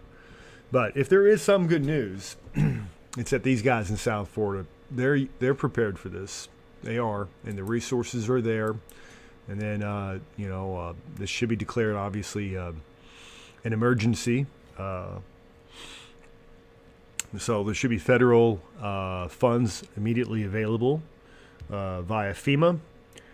So I imagine there's going to be a very quick response. And, you know, hopefully these guys are using common sense. They know what to do. All right, let's check in with Tampa first. And all right, so the media is asking Tampa, will we be notified through National Weather Service chat when NHC determines official landfall for Ian? And official or not official, it's making landfall now. It doesn't make a difference, official or not.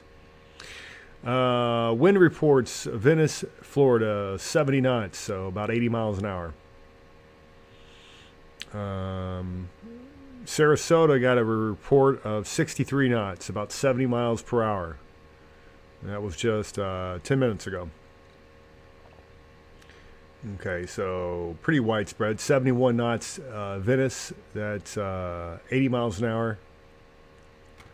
Let's see what else we've got. Coming in from Miami. Measured wind gust of 99 miles per hour. That was Bonita Shores in Collier County, Florida. Collier County. I'm wondering if that's Fort Myers. Bonita Shores. It's close to there. That might be the county north.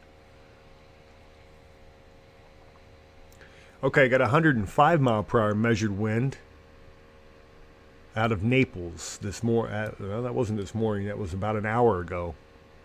So Naples Municipal Airport at 152. 105 mile per hour wind. Okay, that's pretty powerful.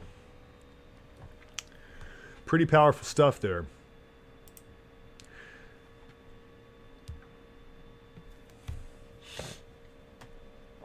Yeah, I agree. I would much rather see a landfall of a storm like this during the day. That's Gene Kern. Yeah, it's massive. It's a massive hurricane, Brandon.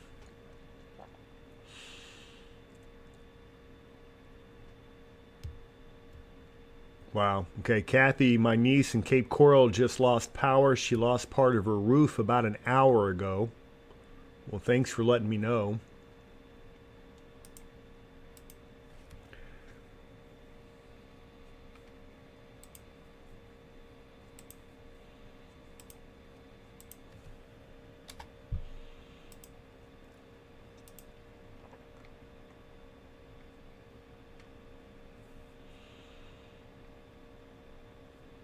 AccuWeather is reporting that Hurricane Ian made landfall on North Captiva Island. It did cross right over the island, but it's an island. I don't know if that's considered a landfall or not.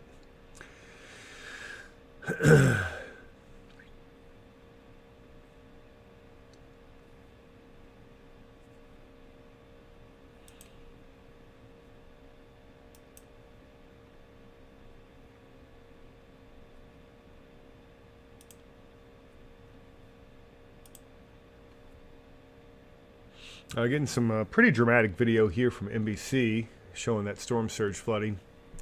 This is out of Naples, Florida.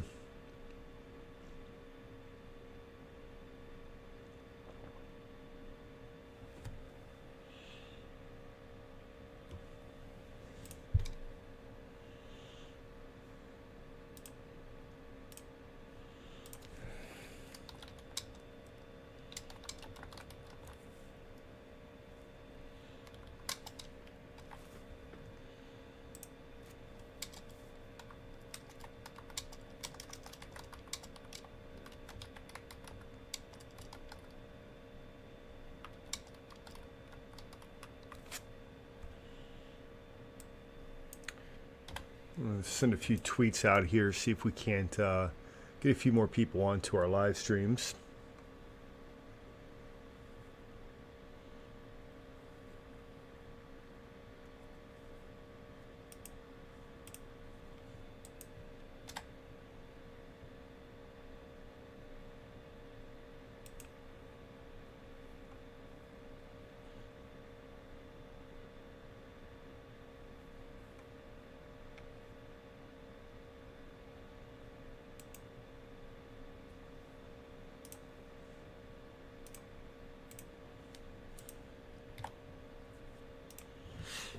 All right, it's 3:04. Let's see if we have any new information coming in from the National Hurricane Center. Okay. Hurricane Center is issuing out an update here. Let me get that to you. Ian about to make landfall in southwestern Florida. Catastrophic storm surge, winds, and flooding in the Florida Peninsula ongoing. A weather flow station at Tarpon Point in Cape Coral reported sustained winds of 77 miles per hour with the gust up to 118 miles per hour.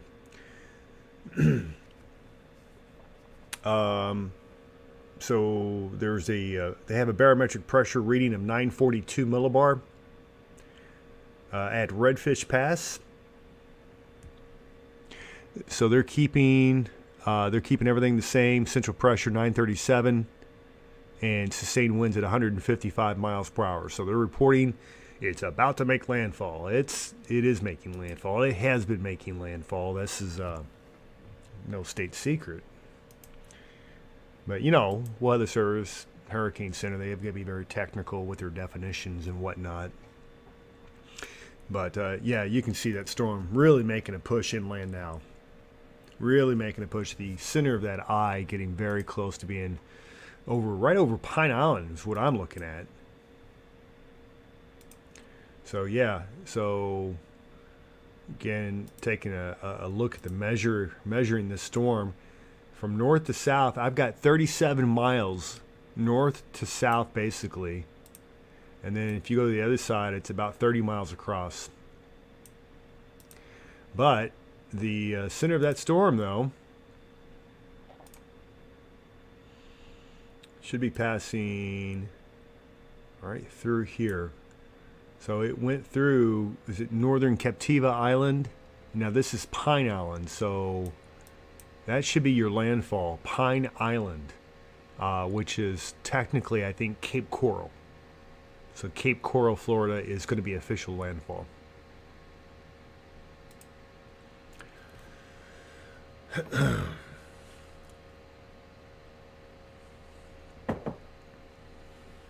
You see our friend Bill E. picking up some action down there. Let's go ahead and take his picture full. Looks like he adjusted his position a little bit. He's in Port Charlotte, Florida.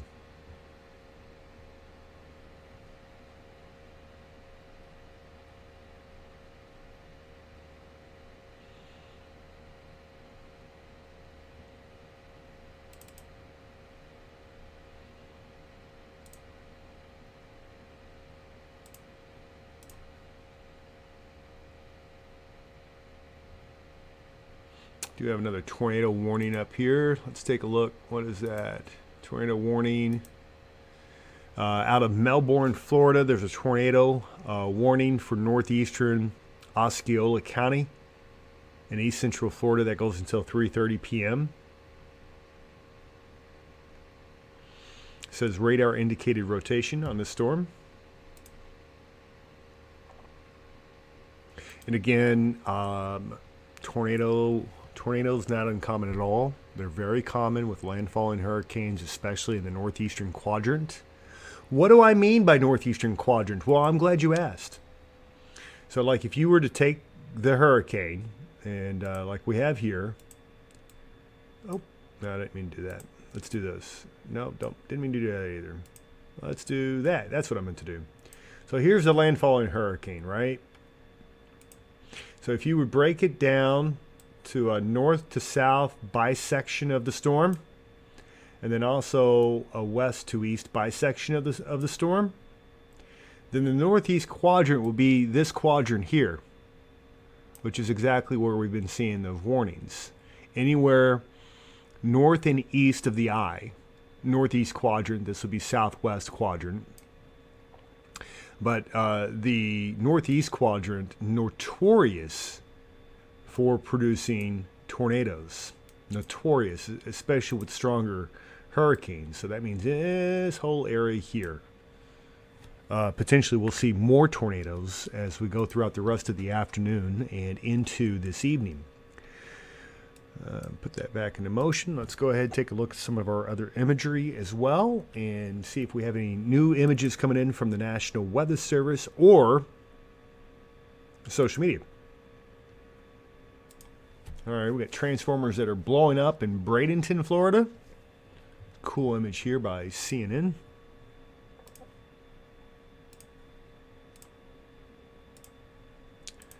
There we go. Take a look at that. Ooh. Let's play that again.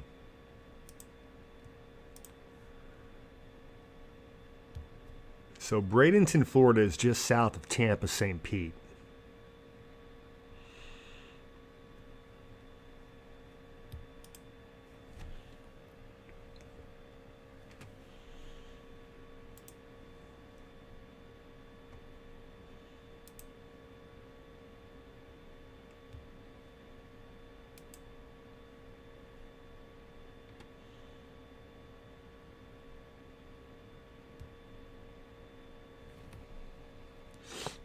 Mary Eve's talking about Pine Island, west of Cape Coral.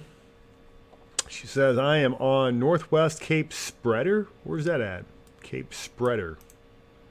To look you up.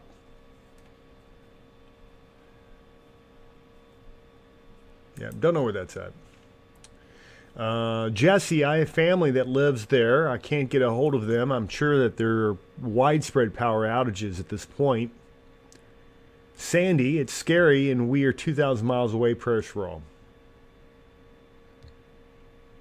Laura back on here says that my brother-in-law, they're in Port Charlotte, says that they are all in the bathroom in the hotel room. Wind is switching like crazy. Let's go back to Port Charlotte, shall we? Let's take a look.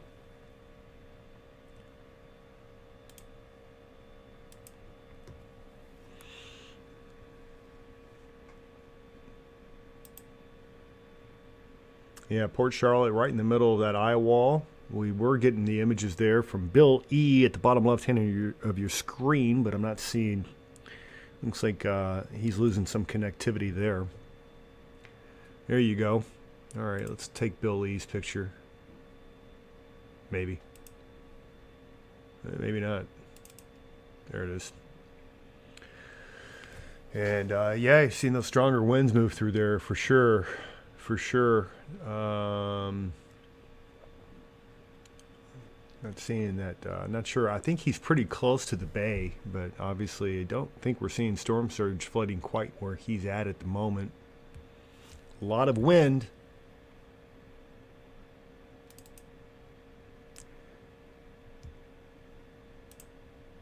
Okay, see if there's any new information coming in from the...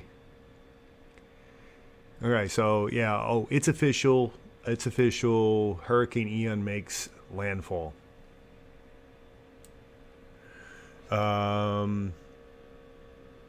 Southwest Florida, where are they saying it's at? Near Cayo Costa, at around 3:05 they're saying. Cayo Costa, Florida.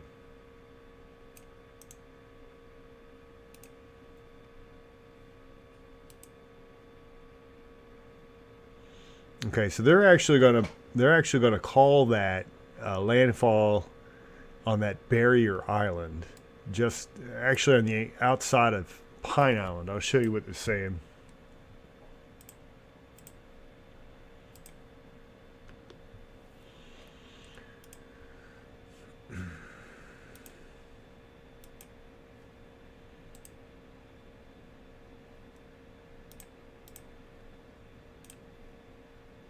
Yeah, okay, so that's what they're showing for the landfall location, that barrier island. But it's going to move right over Pine Island, and then it looks like right here into western Cape Coral, or even southern Punta Gorda.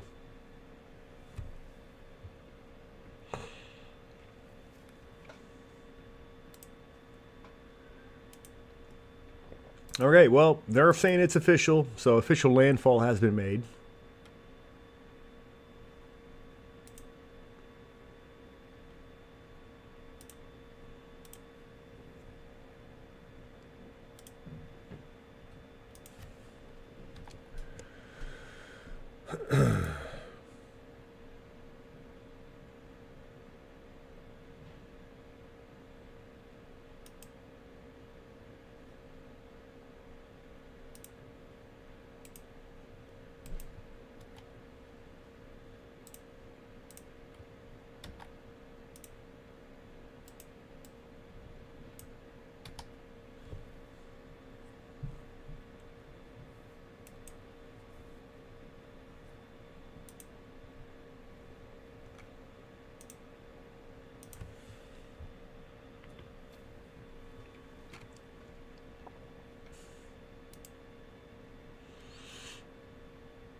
So yeah, Cayo Costa is what they're calling the official landfall location.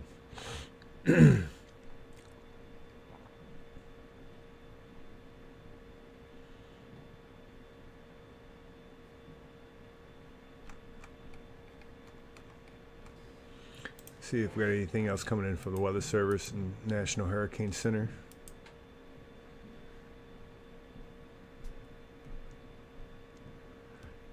Got a 67 knot wind gust out of Bradenton.